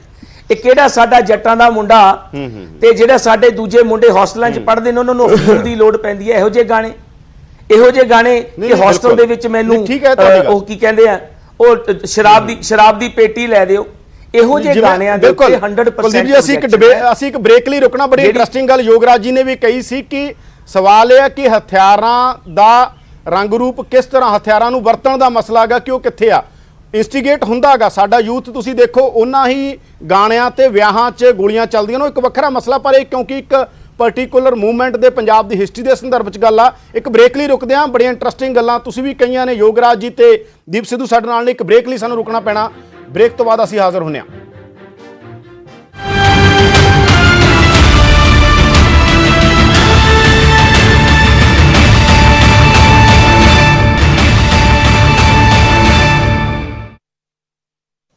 ਬ੍ਰੇਕ ਤੋਂ ਬਾਅਦ ਤੁਹਾਡਾ ਸਵਾਗਤ ਹੈ। ਤੁਸੀਂ ਦੇਖ ਰਹੇ ਹੋ ਪ੍ਰਾਈਮ ਟਾਈਮ, ਮੈਂ ਹਾਂ ਯਾਦਵਿੰਦਰ ਸਿੰਘ। ਚਰਚਾ ਅਸੀਂ ਇਹ ਕਰ ਰਹੇ ਹਾਂ ਕਿ ਰਵਨੀਤ ਬਿੱਟੂ ਦਾ ਬਿਆਨ ਆਇਆ ਕਿ ਜਿਹੜੇ ਵੀ ਲੋਕਾਂ ਨੇ ਗਾਣੇ ਗਾਏ ਨੇ ਖਾਲਿਸਤਾਨ ਲਹਿਰ ਦੇ ਬਾਰੇ, ਖਾੜਕੂ ਲਹਿਰ ਦੇ ਬਾਰੇ ਔਰ ਉਸ ਦੌਰ ਦੇ ਬਾਰੇ, ਉਹਨਾਂ ਤੇ ਪਰਚੇ ਦਰਜ ਹੋਣੇ ਚਾਹੀਦੇ ਨੇ। ਦਲਜੀਤ ਦੋਸਾਂਝ ਤੇ ਜੈਜੀ ਬੀ ਇਹਦੇ ਬਾਰੇ ਕਿਹਾ ਗਿਆ, ਪਰ ਗੱਲ ਉੱਥੇ ਤੱਕ ਨਹੀਂ ਰੁਕੀ। ਦੀਪ ਸਿੱਧੂ ਨੇ ਕਿਹਾ ਕਿ ਮਸਲੇ ਦੇ ਹੱਲ ਤੱਕ ਜਾਣਾ ਪਊ, ਜਦੋਂ ਤੱਕ ਅਸੀਂ ਚੀਜ਼ਾਂ ਦੇ ਸੋਲੂਸ਼ਨ ਨਹੀਂ ਲੱਭਦੇ, ਜਦੋਂ ਤੱਕ ਅਸੀਂ ਹੱਲ ਤੱਕ ਨਹੀਂ ਜਾਂਦੇ, ਉਦੋਂ ਤੱਕ ਇਹ ਸਾਰੇ ਮਸਲੇ ਦੇ ਉੱਤੇ ਚਰਚਾ ਚੱਲਦੀ ਰਹੇਗੀ। ਇਹਦਾ ਕੋਈ ਹੱਲ ਲੱਭਣਾ ਪਏਗਾ, ਪਰਚੇ ਇਸ ਦਾ ਹੱਲ ਨਹੀਂ ਹੈ। ਦੀਪ ਸਿੱਧੂ ਕਹਿ ਰਹੇ ਨੇ, ਸਾਡੇ ਨਾਲ ਦੀਪ ਸਿੱਧੂ ਨੇ, ਸਾਡੇ ਨਾਲ ਯੋਗਰਾਜ ਸਿੰਘ ਨੇ ਤੇ ਸਾਡੇ ਨਾਲ ਕੁਲਦੀਪ ਵੈਦ ਨੇ, ਕਾਂਗਰਸ ਪਾਰਟੀ ਦੇ ਐਮਐਲਏ। ਚਰਚਾ ਅਸੀਂ ਇਹੀ ਕਰ ਰਹੇ ਹਾਂ ਕਿ ਲਗਾਤਾਰ ਜਿਹੜੀ ਵੀ ਕੋਈ ਦੁਨੀਆ ਦੇ ਅੰਦਰ ਮੂਵਮੈਂਟ ਹੋਵੇ, ਲੜਾਈ ਹੋਵੇ, ਹਿਸਟਰੀ ਹੋਵੇ, ਉਹਦੇ ਤੇ ਕਿਤਾਬਾਂ ਵੀ ਬਹੁਤ ਸਾਰੀਆਂ ਲਿਖੀਆਂ ਜਾਂਦੀਆਂ ਨੇ, ਨਾਵਲ ਬਹੁਤ ਸਾਰੇ ਲਿਖੇ ਗਏ ਨੇ, ਬਹੁਤ ਸਾਰੀਆਂ ਕਿਤਾਬਾਂ ਨੇ। ਕਿ ਉਹ ਕਿਤਾਬਾਂ ਸਾਰੀਆਂ ਬੈਨ ਹੋ ਜਾਣੀਆਂ ਚਾਹੀਦੀਆਂ ਨੇ। ਦੁਨੀਆ ਦੇ ਇਤਿਹਾਸ ਜਿੱਥੇ ਵੀ ਕੰਟਰੋਵਰਸ਼ੀਅਲ ਹਿਸਟਰੀ ਲਿਖੀ ਹੈ ਜਾਂ ਉਹ ਕੰਟਰੋਵਰਸੀ ਦੇ ਉੱਤੇ ਕਿਤਾਬਾਂ ਲਿਖੀਆਂ ਗਈਆਂ ਨੇ, ਜਾਂ ਉਹਦੇ ਤੇ ਬਹੁਤ ਸਾਰਾ ਕੁਝ ਗਾਇਆ ਜਾਂਦਾ, ਲਿਖਿਆ ਜਾਂਦਾ, ਬੋਲਿਆ ਜਾਂਦਾ ਹੈ, ਫਿਲਮਾਂ ਬਣ ਰਹੀਆਂ ਨੇ, ਤਾਂ ਇਹਦੇ ਬਾਰੇ ਚਰਚਾ ਚੱਲ ਰਹੀ ਹੈ। ਸਾਡੇ ਨਾਲ ਯੋਗਰਾਜ ਜੀ ਜੁੜੇ ਹੋਏ ਨੇ ਤੇ ਅਸੀਂ ਸਿੱਧਾ ਚੱਲਦੇ ਹਾਂ ਯੋਗਰਾਜ ਜੀ ਕੋਲੇ ਤੇ ਦੀਪ ਸਿੱਧੂ ਹੋਰਾਂ ਕੋਲੇ ਤੇ ਕੁਲਦੀਪ ਵੈਦ ਹੋਰਾਂ ਕੋਲੇ। ਯੋਗਰਾਜ ਜੀ, ਜਿਵੇਂ ਤੁਸੀਂ ਕਿਹਾ ਸੀਗਾ, ਇੱਕ ਤਾਂ ਸਾਡੇ ਕੋਲ ਟਾਈਮ ਹੁਣ ਥੋੜਾ ਗਾ, ਟਿੱਪਣੀਆਂ ਅਗਰ ਛੋਟੀਆਂ ਰੱਖੋ ਤਾਂ ਕਿ ਵੱਧ ਤੋਂ ਵੱਧ ਅਸੀਂ ਜਵਾਬ ਇਸ ਮਸਲੇ ਦੇ ਉੱਤੇ ਲੈ ਸਕੀਏ। ਦੀਪ ਸਿੱਧੂ ਕੋਲੇ ਆਉਣਾ, ਯੋਗਰਾਜ ਜੀ ਕੋਲੇ ਵਾਪਸ ਆਉਣਾ। ਦੀਪ ਜੀ ਛੋਟਾ ਕਮੈਂਟ ਦਿਓ, ਲੰਬੇ, ਕਿਉਂਕਿ ਟਾਈਮ ਆਪਣੇ ਕੋਲ 12-13 ਮਿੰਟ ਨੇ, 15 ਮਿੰਟ। ਦੀਪ ਜੀ ਕੀ ਲੱਗਦਾ ਤੁਹਾਨੂੰ ਫਿਰ ਹੁਣ ਅੱਗੇ ਗੱਲ ਕਿਵੇਂ, ਕਿਉਂਕਿ ਡਾਇਲੋਗ ਐ ਤਾਂ ਹੁੰਦਾ ਨਹੀਂ, ਇੱਕ ਪੋਜੀਸ਼ਨ ਤੁਹਾਡੀ ਹੈ, ਇੱਕ ਪੋਜੀਸ਼ਨ ਰਵਨੀਤ ਬਿੱਟੂ ਦੀ ਹੈ ਜਾਂ ਕੁਲਦੀਪ ਵੈਦ ਦੀ ਹੈ। ਡਾਇਲੋਗ ਤਾਂ ਇਸ ਤਰੀਕੇ ਨਾਲ ਹੁੰਦਾ ਕਿ ਕੋਈ ਕਾਮਨ ਗਰਾਊਂਡ ਹੁੰਦਾ, ਉਹ ਕਾਮਨ ਗਰਾਊਂਡ ਤੇ ਡਾਇਲੋਗ ਹੋ ਕੇ ਹੀ ਮਸਲਿਆਂ ਦੇ ਹੱਲ ਨਿਕਲਦੇ ਨੇ। ਇਹ ਤਾਂ ਕੋਈ ਹੱਲ ਕਦੇ ਨਹੀਂ ਨਿਕਲੂਗਾ। ਇੱਕ ਪੋਜੀਸ਼ਨ ਤੁਹਾਡੀ ਹੈ, ਐਂ ਰਹੀ ਹੈ ਪੰਜਾਬ 'ਚ, ਇੱਕ ਪੋਜੀਸ਼ਨ ਕਿਸੇ ਦੀ ਰਹੀ ਹੈ, ਦੂਜੀ ਕਿਸੇ ਦੀ ਰਹੀ ਹੈ। ਚੀਜ਼ਾਂ ਉਸੇ ਰੂਪ 'ਚ ਇੱਕ ਸਟੈਗਨੇਟ ਹੋ ਕੇ ਦੁਬਾਰਾ ਸਾਡੇ ਕੋਲ ਫਿਰ ਵਾਪਸ ਆ ਜਾਂਦੀਆਂ ਨੇ। ਦੀਪ ਜੀ। ਨਹੀਂ ਬਾਈ ਜੀ, ਗੱਲ ਪਤਾ ਕੀ ਆ, ਗੱਲ ਇੱਕ ਪੋਜੀਸ਼ਨ ਨਹੀਂ ਰਹੀ। ਅਸੀਂ ਗੱਲ ਹੀ ਇਹ ਕਰ ਰਹੇ ਹਾਂ ਵੀ ਸੰਵਾਦ ਹੋਣਾ ਚਾਹੀਦਾ, ਉਹਦੇ ਸੰਵਾਦ ਲਈ ਇੱਕ ਪਲੇਟਫਾਰਮ ਰਚਿਆ ਜਾਣਾ ਚਾਹੀਦਾ। ਦੇਖੋ ਗੱਲ ਫਿਲਮਾਂ ਦੀ, ਦੀਪ ਜੀ ਤੁਸੀਂ ਸਮਝੇ ਨਹੀਂ ਗੱਲ ਨੂੰ। ਮੈਂ ਕਹਿ ਰਿਹਾ ਕਿ ਸਭ ਦੀਆਂ ਆਪੋ ਆਪਣੀਆਂ ਪੋਜੀਸ਼ਨਾਂ ਨੇ, ਸਭ ਪੋਜੀਸ਼ਨਾਂ ਤੇ ਬੈਠੇ ਨੇ। ਉਸ ਪੋਜੀਸ਼ਨ ਤੋਂ ਇੱਕ ਗਰਾਊਂਡ ਤੇ ਆ ਕੇ ਡਾਇਲੋਗ ਕਰਨਾ, ਸਟੇਟ ਵੀ ਉਹਦੇ 'ਚ ਕਰੇ, ਜਿਹੜੇ ਲੋਕ ਨੁਮਾਇੰਦੇ ਨੇ, ਕਿਸੇ ਵੀ ਥਾਂ ਦੇ ਉੱਤੇ ਗੱਲ ਹੋ ਸਕਦੀ ਹੈ, ਗੱਲ ਹੁੰਦੀ ਵੀ ਰਹੀ ਹੈ। ਕਿਸੇ ਦੌਰ ਦੇ ਅੰਦਰ ਵੱਖ-ਵੱਖ ਤਰੀਕੇ ਉਹਨਾਂ ਤੇ ਇਤਰਾਜ਼ ਰਿਹਾ। ਤੁਹਾਨੂੰ ਪਤਾ ਰਾਜੀਵ ਲੌਂਗੋਵਾਲ ਸਮਝੌਤਾ ਜਿਹਦੇ ਤੇ ਇਤਰਾਜ਼ ਰਿਹਾ ਉਸ ਦੌਰ ਦੇ ਅੰਦਰ, ਉਸ ਤੋਂ ਬਾਅਦ ਸੰਤ ਲੌਂਗੋਵਾਲ ਦਾ ਕਤਲ ਹੁੰਦਾਗਾ। ਇਹ ਸਾਰੀਆਂ ਗੱਲਾਂ ਆਪਣੇ ਸਾਹਮਣੇ ਨੇ, ਪੰਜਾਬ ਦੇ ਅੰਦਰ ਕੀ ਕੁਝ ਹੋਇਆਗਾ। ਤੁਹਾਨੂੰ ਲੱਗਦਾ ਕੋਈ ਜਦੋਂ ਉਦੋਂ ਇੰਨਾ ਗਰਾਊਂਡ ਨਹੀਂ ਬਣਿਆ, ਹੁਣ ਬਣ ਸਕਦਾਗਾ ਜਿਹੜਾ ਉਦੋਂ ਨਹੀਂ ਬਣਿਆਗਾ? ਬਿਲਕੁਲ ਬਾਈ ਜੀ ਬਣ ਸਕਦਾ, ਇਸ ਕਰਕੇ ਬਣ ਸਕਦਾ ਕਿਉਂਕਿ ਅਸੀਂ ਜਿਹੜੀਆਂ ਕੌਮਾਂ ਹੁੰਦੀਆਂ ਨਾ, ਉਹ ਜੀ ਕੋਈ ਵਰਤਾਰੇ ਹੁੰਦਾ ਸਾਡੇ ਨਾਲ 84 ਚ ਹੋਇਆ, ਜੂਨ ਹੋਇਆ, ਉਸ ਤੋਂ ਬਾਅਦ ਨਵੰਬਰ ਚ ਹੋਇਆ ਜੀ, ਜਿਹੜੇ ਸਾਡੇ ਨਾਲ 84 ਦਾ ਘੱਲੂਘਾਰਾ ਸੀ ਜਾਂ ਸਿੱਖ ਜੈਨੋਸਾਈਡ ਸੀ, ਇਹਨਾਂ ਚੀਜ਼ਾਂ ਤੇ ਵਿਚਾਰਾਂ ਕਰਦੀਆਂ ਰਹਿੰਦੀਆਂ ਹੁਣ, ਸਾਲੋਂ ਸਾਲ ਵਿਚਾਰਾਂ ਕਰਦੀਆਂ ਰਹਿੰਦੀਆਂ ਹੁੰਦੀਆਂ। ਇਸ ਕਰਕੇ ਵਿਚਾਰ ਤੇ ਚਿੰਤਨ ਹੁੰਦਾ, ਕਿਉਂਕਿ ਇਹਦੇ ਹੱਲ ਨਿਕਲਣੇ ਜਾਣੇ ਚਾਹੀਦੇ ਆ ਤਾਂ ਕਿ ਗਾਂ ਨੂੰ ਇਹ ਚੀਜ਼ ਨਾ ਵਾਪਰੇ। ਹੁਣ ਜਿਹੜੀ ਸਰਕਾਰ ਦੀ ਗੱਲ ਕਰਦੇ ਆ, ਤੁਸੀਂ ਇੱਕ ਗੱਲ ਮਾੜੀ ਜੀ ਮੈਨੂੰ ਪਿੱਛੇ ਲਿਜਾਣੀ ਪਊਗੀ, ਤੁਸੀਂ ਸਕਾਟਿਸ਼ ਫਰੀडम ਦੀ ਗੱਲ ਕਰਦੇ ਹੋ, ਉਹ ਬ੍ਰੇਵ ਹਾਰਟ ਤੋਂ ਨਹੀਂ ਸ਼ੁਰੂ ਹੋਈ, ਉਹ ਫਿਲਮ ਤੋਂ ਨਹੀਂ ਸ਼ੁਰੂ ਹੋਈ, ਉਹ ਉਦੋਂ ਪਹਿਲਾਂ ਸਾਲਾਂ ਬੱਧੀ ਚੱਲ ਰਹੀ ਸੀ। ਆਇਰਿਸ਼ ਫਰੀडम ਮੂਵਮੈਂਟ ਉੱਥੋਂ ਨਹੀਂ ਸ਼ੁਰੂ ਹੋਈ, ਉਹ ਉਦੋਂ ਪਹਿਲਾਂ ਬਹੁਤ ਚੱਲ ਰਹੀ ਸੀ। ਇਸੇ ਤਰ੍ਹਾਂ ਜੇ ਮੈਂ ਗੱਲ ਕਰਦਾ, ਹਾਂਜੀ, ਜਿਹੜੀ ਰਿਐਲਿਟੀ ਹੁੰਦੀ ਹੈ ਨਾ, ਰਿਐਲਿਟੀ ਦੇ ਬਹੁਤ ਡਾਇਨਾਮਿਕਸ ਹੁੰਦੇ ਆ, ਉਹ ਡਾਇਨਾਮਿਕਸ ਨੂੰ ਤਾਂ ਸਮਝੀਏ। ਰਿਐਲਿਟੀ ਇਜ਼ ਆਲਵੇਜ਼ ਮੂਵਿੰਗ, ਉਹ ਹਮੇਸ਼ਾ ਬਦਲਦੀ ਰਹਿੰਦੀ ਹੁੰਦੀ ਆ। ਜਦੋਂ ਤੁਸੀਂ ਉਹਨਾਂ ਡਾਇਨਾਮਿਕਸ ਦੀ ਗੱਲ ਨਹੀਂ ਕਰੋਗੇ, ਸਿਰਫ ਤੁਸੀਂ ਕੋਈ ਫਿਲਮ ਆ ਗਈ ਤਾਂ ਫਿਲਮ ਨੂੰ ਬੈਨ ਕਰ ਦੋ, ਗਾਣਾ ਆ ਗਿਆ ਗਾਣੇ ਨੂੰ ਬੈਨ ਕਰ ਦੋ, ਫਲਾਣੇ ਦਾ ਬਿਆਨ ਆ ਗਿਆ ਉਹਨੂੰ ਬੈਨ ਕਰ ਦੋ, ਐਂ ਤਾਂ ਤੁਹਾਡਾ ਫੋਨ ਹੀ ਪੈਣਾ, ਐਂ ਤਾਂ ਕਦੇ ਹੀ ਫੋਨ ਹੀ ਪੈਣਾ ਤੁਹਾਡੀ ਪ੍ਰੋਬਲਮ ਤੇ। ਪ੍ਰੋਬਲਮ ਤੁਸੀਂ ਜਿਹੜੇ ਮਾਈਨੋਰਿਟੀ ਨੇ ਜੇ ਕੋਈ ਆਪਦੇ ਹੱਕ ਮੰਗੇ ਆ, ਉਹ ਤਾਂ ਮਾਣ ਵਾਲੀ ਗੱਲ ਆ ਆਪਦਾ ਹੱਕ ਮੰਗਣਾ, ਪਰ ਤੁਸੀਂ ਉਹਨੂੰ ਸੰਵਾਦ ਦੇ ਥਰੂ ਹੀ ਹੱਲ ਕੀਤਾ ਜਾ ਸਕਦਾ। ਇੱਕ ਪਲੇਟਫਾਰਮ ਰਚਿਆ ਜਾਣਾ ਚਾਹੀਦਾ। ਜੇ ਤੁਸੀਂ ਇਹ ਕਹਿ ਕੇ ਹਮੇਸ਼ਾ ਦਬਾਓਗੇ ਵੀ ਇਹ ਐਂਟੀ ਨੈਸ਼ਨਲ ਦੇਸ਼ ਧਰੋਹੀ ਹੈ ਜੀ, ਦੇਖੋ ਇਹਨਾਂ ਨੇ ਸਟੇਟ ਦੇ ਅਗੇਂਸਟ ਹੁਣ ਇੰਨੀ ਜ਼ਿਆਦਾ ਇਨਸਿਕਿਉਰਿਟੀ ਕ੍ਰੀਏਟ ਕਰ ਦੋਗੇ, ਸੋਸ਼ਲ ਟੈਰਰ ਕ੍ਰੀਏਟ ਕਰ ਦੋਗੇ ਵੀ ਹੁਣ ਦੇਸ਼ ਤਾਂ ਬਚਣਾ ਨਹੀਂ, ਕੋਈ ਹਥਿਆਰ ਮਿਲ ਗਿਆ, ਵੇਖੋ ISI ਆ ਗਈ ਜਾਂ ਆ ਫਲਾਨਾ ਹੁਣ ਦੇਸ਼ ਟੁੱਟਣ ਦੀ ਗੱਲਾਂ ਕਰ ਰਿਹਾ, ਫਿਰ ਤਾਂ ਕੋਈ ਹੱਲ ਨਹੀਂ, ਫਿਰ ਹੋ ਹੀ ਨਹੀਂ ਪੈਣਾ ਕਿਸੇ ਪਾਸੇ ਜਾ ਕੇ। ਤਾਂ ਪੋਲੀਟੀਕਲ ਸੋਲੂਸ਼ਨ ਦੀ ਤੁਸੀਂ ਗੱਲ ਕਰਦੇ ਹੋ ਕਿ ਗੱਲ ਕੋਈ ਪੋਲੀਟੀਕਲ ਸੋਲੂਸ਼ਨ ਵੱਲ ਵਧਣੀ ਚਾਹੀਦੀ ਹੈ, ਫਿਰ ਇਹ ਬਿਆਨਬਾਜ਼ੀ ਦੀ ਲੋੜ ਹੀ ਨਹੀਂ ਪਊਗੀ। ਨਹੀਂ ਬਾਈ ਜੀ, ਗੱਲ ਐਨਾਲਾਈਜ਼ ਹੋਣੀ ਚਾਹੀਦੀ ਹੈ, ਪ੍ਰੋਪਗੇਟ ਨਹੀਂ ਹੋਣੀ ਚਾਹੀਦੀ, ਕਿਉਂਕਿ ਪੋਲਿਟਿਕਸ ਹੈ ਨਾ ਜਿਹੜੀ, ਉਹ ਬਹੁਤ ਹੀ, ਪਲੀਜ਼ ਅੰਡਰਸਟੈਂਡ, ਕਿਸੇ ਇਤਿਹਾਸਕਾਰ ਨੇ, ਕਿਸੇ ਬੜੇ ਸਮਰੱਥ ਬੰਦੇ ਨੇ ਗੱਲ ਕਹੀ ਆ, politics is not a simple mathematics, it's a higher mathematics. ਤਾਂ ਉਹਦੇ ਸਾਰੇ ਡਾਇਨਾਮਿਕਸ ਤਾਂ ਸਮਝੋ ਤੁਸੀਂ ਜੇ ਮਾਈਨੋਰਿਟੀਜ਼ ਨੂੰ ਐਂ ਦਬਾਉਂਦੇ ਰਹੇ, ਐਂਟੀ ਨੈਸ਼ਨਲ ਦਾ ਠੱਪਾ ਲਾਉਂਦੇ ਰਹੇ ਤੇ ਸੋਸ਼ਲ ਟੈਰਰ ਕ੍ਰੀਏਟ ਕਰਦੇ ਰਹੇ, ਇੱਕ ਬਾਇਓ ਟੈਰਰ ਕ੍ਰੀਏਟ ਕਰਦੇ ਰਹੇ, ਤੇ ਉਸ ਤੋਂ ਬਾਅਦ ਸਟੇਟ ਹਿੰਸਾ ਕਰਦਾ। ਹਾਇਰ ਮੈਥਮੈਟਿਕਸ ਐਸੇ ਲਈ ਤਾਂ ਦੀਪ ਤੁਹਾਡੇ ਕੋਲ ਵਾਪਸ ਆਉਣੇ, ਹਾਇਰ ਮੈਥਮੈਟਿਕਸ ਐਸੇ ਕਰਕੇ ਤਾਂ ਆਨੰਦਪੁਰ ਦੇ ਮਤੇ ਤੇ ਜਿਹੜੀ ਗੱਲ ਕਿਸੇ ਦੌਰ 'ਚ ਜਿਹੜੇ ਲੋਕ ਖੜਦੇ ਹੁੰਦੇ ਸੀ, ਆਨੰਦਪੁਰ ਦੇ ਮਤੇ ਤੋਂ ਵੀ ਚੀਜ਼ਾਂ ਹੋਰ ਪਾਸੇ ਗਈਆਂ। ਅੰਮ੍ਰਿਤਸਰ ਐਲਾਨਨਾਮੇ ਦੇ ਉੱਤੇ ਜੋ ਕੁਝ ਹੋਇਆ ਸੀ, ਬਹੁਤ ਸਾਰੀ ਗੁੰਝਲਾਂ ਨੇ। ਪੰਜਾਬ ਇੰਨਾ ਕੰਪਲੈਕਸ ਆ, ਮਤਲਬ ਦੀਪ ਜੇ ਤੁਸੀਂ ਸਟੱਡੀ ਕਰਦੇ ਹੋ, ਪੰਜਾਬ ਬਹੁਤ ਕੰਪਲੈਕਸ ਆ, ਕਿਸੇ ਵੀ ਮਸਲੇ ਦੇ ਅੰਦਰ ਪੰਜਾਬ ਦੀ ਪੋਲਿਟਿਕਸ ਇੰਨੀ ਕੰਪਲੈਕਸ ਆ, ਮਤਲਬ ਉਹਦੀ ਕੰਪਲੈਕਸਿਟੀ ਇੰਨੀ ਹੈ, ਉਹਨੂੰ ਬਹੁਤ ਸਿੱਧੀਆਂ ਚੀਜ਼ਾਂ ਦੇ ਨਾਲ ਡਿਫਾਈਨ ਨਹੀਂ ਕੀਤਾ ਜਾ ਸਕਦਾ। ਤੁਸੀਂ ਕਿਹਾ ਵੀ ਇਹ ਗੱਲ। ਮੈਂ ਯੋਗਰਾਜ ਜੀ ਕੋਲ ਚੱਲਦੇ ਹਾਂ। ਅਸੀਂ ਯੋਗਰਾਜ ਜੀ, ਤੁਹਾਨੂੰ ਕੀ ਲੱਗਦਾਗਾ, ਗਾਣੇ ਆ ਤਾਂ ਫਿਰ ਰਿਫਲੈਕਟ ਹੁੰਦੇ ਰਹਿਣਗੇ, ਆਉਂਦੇ ਹੀ ਰਹਿਣਗੇ, ਜਾਂ ਬੰਦ ਹੋ ਜਾਣਗੇ ਜੇ ਇਸ ਤਰ੍ਹਾਂ ਦਾ ਪ੍ਰੈਸ਼ਰ ਬਿਲਡ ਹੋ ਜਾਏਗਾ?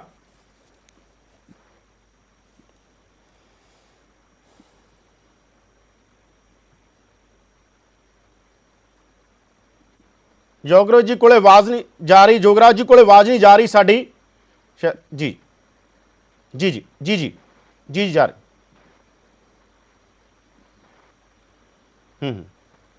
ਯੋਗਰਾਜ ਜੀ ਦੀ ਥੋੜੀ ਜਿਹੀ ਆਵਾਜ਼ 'ਚ ਪ੍ਰੋਬਲਮ ਆ ਰਹੀ, ਅਸੀਂ ਠੀਕ ਕਰਦੇ ਹਾਂ। ਉਸ ਤੋਂ ਪਹਿਲਾਂ ਕੁਲਦੀਪ ਜੀ, ਤੁਹਾਨੂੰ ਕੀ ਲੱਗਦਾ, ਕਿਉਂਕਿ ਵਾਰ-ਵਾਰ ਦੀਪ ਸਿੱਧੂ ਇਹ ਸਵਾਲ ਉਠਾ ਰਹੇ ਨੇ ਕਿ ਮਸਲਿਆਂ ਦੇ ਹੱਲ ਨੇ ਜਿਹੜੇ, ਉਹ ਫਿਲਮ ਇਹ ਬਾਕੀ ਚੀਜ਼ਾਂ ਤਾਂ ਰਿਫਲੈਕਟ ਹੁੰਦੀਆਂ ਰਹਿਣਗੀਆਂ, ਜਿਹੜਾ ਬਾਕੀ ਵਾਇਲੈਂਸ ਦੀ ਤੁਸੀਂ ਗੱਲ ਕਰਦੇ ਹੋ ਗਾਣਿਆਂ 'ਚੋਂ ਇੱਕ ਵੱਖਰਾ ਮਸਲਾ, ਪਰ ਇਹ ਕਿਹੜਾ ਪੋਲੀਟੀਕਲ ਲੈਵਲ ਦੇ ਉੱਤੇ ਜੋ ਪੰਜਾਬ 'ਚ 2-3 ਦਹਾਕੇ ਹੋਇਆ, ਉਹ ਸਭ ਨੂੰ ਪਤਾ, ਤੁਸੀਂ ਤਾਂ ਉਸਨੂੰ ਜਿਉਆਂਗਾ, ਅਸੀਂ ਤੇ ਸਿਰਫ ਪੜ੍ਹਿਆ ਉਹਦੇ ਬਾਰੇ। ਤੁਹਾਨੂੰ ਕੀ ਲੱਗਦਾ ਫਿਰ ਉਹਦਾ ਕੋਈ ਕਲੋਜ਼ਰ ਹੈਗਾ, ਉਹਦਾ ਕੋਈ ਹੱਲ ਹੈਗਾ, ਜਾਂ ਉਹ ਫਿਰ ਇਸੇ ਤਰ੍ਹਾਂ ਖੁੱਲਾ ਰਹੇਗਾ, ਜਿਹੜਾ ਮਰਜ਼ੀ ਜਿਸ ਤਰੀਕੇ ਨਾਲ ਆ ਕੇ ਗੱਲ ਕਰਦਾ ਰਹੇਗਾ, ਜਦੋਂ ਜੀ ਕਰੇਗਾ ਆਪਣੇ ਤਰੀਕੇ ਦੇ ਨਾਲ ਦੀਪ ਸਿੱਧੂ ਆਪਣੀ ਗੱਲ ਕਹਿਣਗੇ, ਰਵਨੀਤ ਬਿੱਟੂ ਆਪਣੀ ਗੱਲ, ਇਹੀ ਚੱਲਦਾ ਰਹਿਣਾ, ਜਾਂ ਤੈਨੂੰ ਲੱਗਦਾ ਇਹਨਾਂ ਚੀਜ਼ਾਂ ਦਾ ਕੋਈ ਕਲੋਜ਼ਰ ਵੀ ਹੈ? ਨਹੀਂ ਯਾਦਵਿੰਦਰ ਜੀ, ਜਿਹੜੀ ਦੀਪ ਸਿੱਧੂ ਜੀ ਨੇ ਇੱਕ ਬੜੇ ਵਾਈਡ ਸਪੈਕਟਰਮ ਵਾਲੀ ਗੱਲ ਕੀਤੀ ਹੈ, ਸਟੇਟ ਬਾਰੇ ਗੱਲ ਕੀਤੀ ਹੈ ਉਹਨਾਂ ਨੇ, ਕਿੱਦਾਂ ਸਟੇਟ ਜਿਹੜੀਆਂ ਵੀ ਕੋਈ ਸਟੇਟਾਂ, ਕੋਈ ਵੀ ਕੰਟਰੀ ਕਿਸੇ ਵੀ ਮਾਈਨੋਰਿਟੀ ਨੂੰ ਦਬਾਉਂਦੀਆਂ ਨੇ, ਉਹਨਾਂ ਬਾਰੇ ਇਹਨਾਂ ਨੇ ਗੱਲ ਕੀਤੀ ਹੈ। ਪੰਜਾਬ ਦੀ ਹਿਸਟਰੀ ਹੈ, ਸਿੰਧ ਇੰਡੀਪੈਂਡੈਂਸ, ਇਹ ਬੜਾ ਵੱਡਾ ਟੌਪਿਕ ਹੈ ਯਾਦਵਿੰਦਰ ਜੀ, ਇਹਦਾ ਬੜਾ ਜ਼ਬਰਦਸਤ ਵਿਸ਼ਲੇਸ਼ਣ ਅਸੀਂ ਕੀਤਾ ਵੀ ਹੈ, ਆਪਾਂ ਸਾਰਿਆਂ ਨੂੰ ਪਤਾ ਵੀ ਹੈ। ਲੇਕਿਨ ਮੈਂ ਇੱਕ ਚੀਜ਼ ਜ਼ਰੂਰੀ ਕਹਿਣੀ ਚਾਹੁੰਦਾ ਕਿ ਦੇਖੋ ਸਾਡਾ ਪੰਜਾਬ ਨੇ ਕਿੰਨਾ ਟੈਰਰਿਜ਼ਮ, ਜੇ ਆਪਾਂ ਹਿਸਟਰੀ ਵਿੱਚ ਜਾਈਏ, ਉਹ ਟਾਈਮ ਥੋੜਾ ਹੈ, ਬਹੁਤ ਕੁਝ ਹੰਡਾਇਆ ਹੈ, ਕਾਫੀ ਸਮੇਂ ਤੋਂ, ਪਿਛਲੇ ਮੈਂ ਕਹਿੰਦਾ 20-22 ਸਾਲ ਤੋਂ ਜਿਹੜੀ ਟੈਰਰਿਜ਼ਮ ਵਾਲੀ ਗੱਲ ਸੀ ਉਹ ਪੰਜਾਬ ਵਿੱਚ ਨਹੀਂ ਰਹੀ। ਅਸੀਂ ਲੋਕ ਬੜੇ ਸ਼ਾਂਤਮਈ ਨਾਲ ਇੱਥੇ ਰਹਿ ਰਹੇ ਹਾਂ, ਸਰਕਾਰਾਂ ਬਦਲਦੀਆਂ ਰਹਿੰਦੀਆਂ ਨੇ, ਪੋਲੀਟੀਕਲ ਬੰਦੇ ਆਉਂਦੇ ਰਹਿੰਦੇ ਆ, ਲੇਕਿਨ ਮੈਂ ਇੱਕ ਚੀਜ਼ ਇੱਥੇ ਜਿਹੜੀ ਤੁਹਾਨੂੰ ਜ਼ਰੂਰੀ ਕਹਿਣੀ ਚਾਹਣਾ, ਜਿਹੜੀ ਦੀਪ ਸਿੱਧੂ ਜੀ ਨੇ ਵੀ ਕਹੀ ਹੈ ਜੀ, ਦੇਖੋ ਜਿਹੜਾ ਵਿਜ਼ੂਅਲ ਇੰਪੈਕਟ ਹੈ ਸਾਡੀ ਸੋਸਾਇਟੀ ਤੇ ਬਹੁਤ ਜ਼ਬਰਦਸਤ ਪੈਂਦਾ। ਮੈਂ ਇਸ ਗੱਲ ਨੂੰ ਬਿਲਕੁਲ ਡਿਨਾਈ ਨਹੀਂ ਕਰਦਾ ਕਿ ਲੋਕਾਂ ਦੇ ਸਾਹਮਣੇ ਸੱਚਾਈ ਆਉਣੀ ਚਾਹੀਦੀ ਹੈ। ਕੋਈ ਵੀ ਸਰਕਾਰ ਕਿਸੇ ਤਰ੍ਹਾਂ ਦਾ ਵੀ ਕੋਈ ਕੰਮ ਕਰਦੀ ਹੈ ਉਹ ਲੋਕਾਂ ਨੂੰ ਉਹਦੇ ਬਾਰੇ ਪਤਾ ਲੱਗਣਾ ਚਾਹੀਦਾ। ਲੇਕਿਨ how can we build a society? ਅਸੀਂ ਆਪਣੇ ਯੂਥ ਨੂੰ ਕੀ ਸੇਧ ਦੇਣੀ ਚਾਹੁੰਦੇ ਆ? ਜਿਹੜੇ ਮੈਂ ਗਾਣਿਆਂ ਦਾ ਜ਼ਿਕਰ ਕੀਤਾ ਸੀਗਾ, ਜਿੱਥੇ ਬੰਦਾ ਮਾਰ ਕੇ ਕਸੂਰ ਪੁੱਛਦਾ ਜੱਟ ਉੱਥੇ ਉਸ ਪਿੰਡ ਨੂੰ ਬਿਲੋਂਗ ਕਰਦਾ ਹੈ, ਜਿੱਥੇ ਹੁੰਦੀ ਹੈ ਪਾਬੰਦੀ ਹਥਿਆਰ ਦੀ ਉੱਥੇ ਜੱਟ ਫਾਇਰ ਕਰਦਾ ਹੈ। ਚੱਕ ਲੋ ਗੰਡਾਸੇ ਰਫਲਾਂ ਕਬਜ਼ਾ ਲੈਣਾ ਏ, ਕਹਿੰਦੀ ਬਰਥਡੇ ਤੇ ਕੀ ਗਿਫਟ ਕਰਾਂ, ਮੈਂ ਕਿਹਾ ਪੇਟੀ ਲੈ ਦੇ दारू ਦੀ, ਮੈਨੂੰ ਇੱਕ ਦਿਨ ਦੇ ਲਈ ਹੌਸਟਲ ਵਾਲਾ ਕਮਰਾ ਦੇ ਦਿਓ ਜੀ, ਮੈਂ ਯਾਰਾਂ ਸੰਗ ਉੱਥੇ दारू ਪੀਣੀ ਹੈ। ਜੇ ਤੈਨੂੰ दारू ਨਹੀਂ ਪਸੰਦ ਜੱਟ ਦੀ, ਜੱਟ ਪਸੰਦ ਨਹੀਂ ਹੋ ਤੈਨੂੰ, ਮੈਂ ਜੱਟ ਪਸੰਦ ਨਹੀਂ ਹੋ ਤੂੰ। ਤੁਸੀਂ ਤਾਂ ਬਾਈ ਜੀ ਗਾਣਾ ਸਾਰਾ ਰੱਟੀ ਬੈਠੇ ਹੋ ਕਿ ਇਹਦੇ ਵਿੱਚ ਕਲਾ, ਸਾਡਾ ਆਰਟ, ਸਾਡਾ ਕਲਚਰ ਕਿੱਥੋਂ ਆ ਗਿਆ। ਮੈਂ ਜਦੋਂ ਸਟੱਡੀ ਕਰਕੇ ਬੈਠੇ ਹੋ ਤੁਸੀਂ, ਪਰ ਇੱਕ ਸਟੱਡੀ ਨਹੀਂ ਫਿਰ ਤੁਸੀਂ ਕੀਤੀ, ਗਲਤੀ ਕਰਕੇ ਤੁਸੀਂ ਇੱਕ ਗੁੱਸਾ ਨਾ ਕਰਿਓ ਕੁਲਦੀਪ ਵੈਦ ਜੀ, ਇਹ ਜਿਹੜਾ ਜੱਟ ਜਿਹੜੇ ਪਿੰਡ ਨੂੰ ਬਿਲੋਂਗ ਕਰਦਾ ਹੈ ਉਹਦੇ ਤੇ ਆਰਮ ਐਕਟ ਲੱਗਿਆ ਹੋਇਆ, ਤੁਹਾਡੀ ਸਰਕਾਰ ਅਰੈਸਟ ਨਹੀਂ ਕਰ ਰਹੀ ਉਸ ਗਾਇਕ ਨੂੰ, ਉਹਦੇ ਬਾਰੇ ਬਹੁਤ ਵੱਡੇ ਸਵਾਲ ਉੱਠ ਰਹੇ ਨੇ। ਚਲੋ ਤੁਸੀਂ ਜਿਹਦੇ ਸਵਾਲ ਖੜੇ ਕਰ ਰਹੇ ਹੋ, ਤੁਸੀਂ ਸਵਾਲ ਖੜੇ ਕਰ ਰਹੇ ਹੋ ਤਾਂ ਆਪਣੀ ਸਰਕਾਰ ਤੋਂ ਪੁੱਛੋ, ਆਪਣੀ ਪੁਲਿਸ ਤੋਂ ਪੁੱਛੋ ਕਿਉਂ ਅਰੈਸਟ ਨਹੀਂ ਹੋ ਰਿਹਾ। ਬਿਲਕੁਲ, ਮੈਂ ਬਿਲਕੁਲ, ਜੇ ਸਾਡੀ ਸਰਕਾਰ ਵੱਲੋਂ ਕੋਈ ਇਹੋ ਜੀ ਗੱਲ ਕੀਤੀ ਜਾਊਗੀ, ਮੈਂ ਸਰਕਾਰ ਦੇ ਕੋਲੇ ਜਾ ਕੇ ਉਹਨਾਂ ਨੂੰ ਰਿਕੁਐਸਟ ਕਰੂੰਗਾ ਕਿ ਇਹਦੇ ਤੇ ਐਕਸ਼ਨ ਕਰੋ। ਅਸੀਂ ਲੋਕਾਂ ਲਈ ਜਵਾਬਦੇਹ ਹਾਂ। ਇੱਕ ਗੱਲ ਮੈਂ ਹੋਰ ਕਹਿਣੀ ਚਾਹਣਾ, ਪੋਲੀਟੀਕਲ ਬੰਦਿਆਂ ਦਾ ਅਕਸ ਜਿਹੜਾ ਆ, ਮੈਂ ਪੰਜਾਬ ਦੀ ਗੱਲ ਕਰਨ ਲੱਗਿਆ, ਮੈਂ ਬਾਕੀ ਸਟੇਟਾਂ ਦੀ ਨਹੀਂ ਗੱਲ ਕਰ ਰਿਹਾ। ਮੈਂ ਬੜੇ ਸਾਡੇ ਫਿਲਮ ਕਲਾਕਾਰਾਂ ਨਾਲ ਮੁਲਾਕਾਤ ਹੁੰਦੀ ਹੈ, ਹਮੇਸ਼ਾ ਐਮਐਲਏ ਨੂੰ ਜਾਂ ਐਮਪੀ ਨੂੰ ਇਦਾਂ ਵਿਖਾਉਣਗੇ ਜਿਵੇਂ ਉਹ ਬਹੁਤ ਹੀ ਜ਼ਿਆਦਾ ਬਦਮਾਸ਼ ਹੁੰਦਾ, ਲਫੰਗਾ ਹੁੰਦਾ ਹੈ ਜੀ। ਪਰ ਇਹੋ ਜੀ ਗੱਲ ਤੁਸੀਂ ਆਮ ਦੇਖਦੇ ਹੋ ਪੰਜਾਬ ਦੇ ਵਿੱਚ।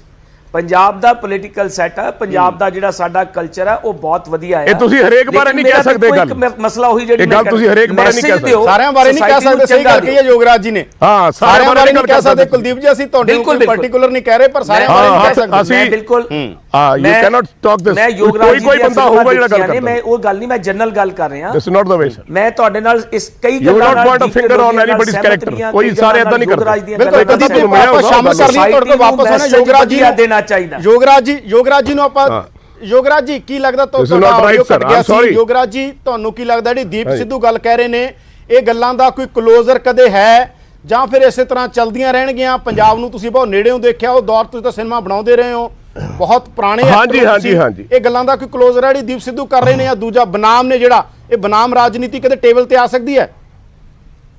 ਉਹ ਤਾਂ ਨਿਆਣੇ ਆ, ਕੱਲ ਜੰਮੇ, ਇਸ ਤਾਂ ਅੱਤਵਾਦ ਹਟਾਇਆ, ਸਾਰਾ ਕੁਝ ਦੇਖਿਆ ਪੰਜਾਬ ਦੇ ਵਿੱਚ। ਲੇਕਿਨ ਮੈਂ ਗੱਲ ਕੁਝ ਹੋਰ ਕਰਨਾ ਚਾਹੁੰਦਾ ਸੀ, ਜਦ ਆਵਾਜ਼ ਕੱਟੀ ਗਈ। ਇੱਕ ਪੁਰਾਣਾ ਬਜ਼ੁਰਗ ਹੁੰਦਾ ਜੁਆਇੰਟ ਫੈਮਿਲੀ ਦੇ ਵਿੱਚ, ਉਹ ਆਪਣੇ ਬੱਚਿਆਂ ਨੂੰ, ਰਿਸ਼ਤੇਦਾਰਾਂ ਨੂੰ ਬਿਠਾ ਕੇ ਕਹਿੰਦਾ, ਬੇਟਾ ਇਹ 5 ਉਂਗਲਾਂ ਜਿਹੜੀ ਹੈਗੀਆਂ ਨੇ ਇਹ ਵੱਖਰੀਆਂ ਨੇ, ਜਿਹਦੀ ਇਕੱਠੀ ਬੁੱਠੀ ਬਣਾ ਲਓ ਤਾਂ ਤਾਕਤ ਬਣਦੀ ਹੈ। ਮੈਂ ਦੇਸ਼ ਦੀ ਗੱਲ ਕਰ ਰਿਹਾ, ਛੱਡੋ ਪਰੇ ਕੀ ਛੋਟੀਆਂ ਗੱਲਾਂ ਕਰ ਰਹੇ ਹੋ। ਮੈਂ ਇੱਕ ਸਵਾਲ ਪੁੱਛਣਾ ਚਾਹੁੰਦਾ, ਇਹ ਬਹੁਤ ਵੱਡੇ ਮੁਆਜ਼ਮ ਪੋਲੀਟੀਸ਼ੀਅਨ ਸਾਰੇ ਬੈਠੇ ਆ, ਸਾਰੇ ਹਿੰਦੁਸਤਾਨ ਦੇ ਨਹਿਰੂਆਂ ਨੂੰ ਪੁੱਛਣਾ ਚਾਹੁੰਦਾ, 47 ਦੇ ਵਿੱਚ ਪਾਕਿਸਤਾਨ ਬਣਾਇਆ ਤਾਂ ਕਿਉਂ ਬਣਾਇਆ? ਤੁਸੀਂ ਹਿੰਦੁਸਤਾਨ ਦਾ ਟੁਕੜਾ ਕਿਉਂ ਕੀਤਾ?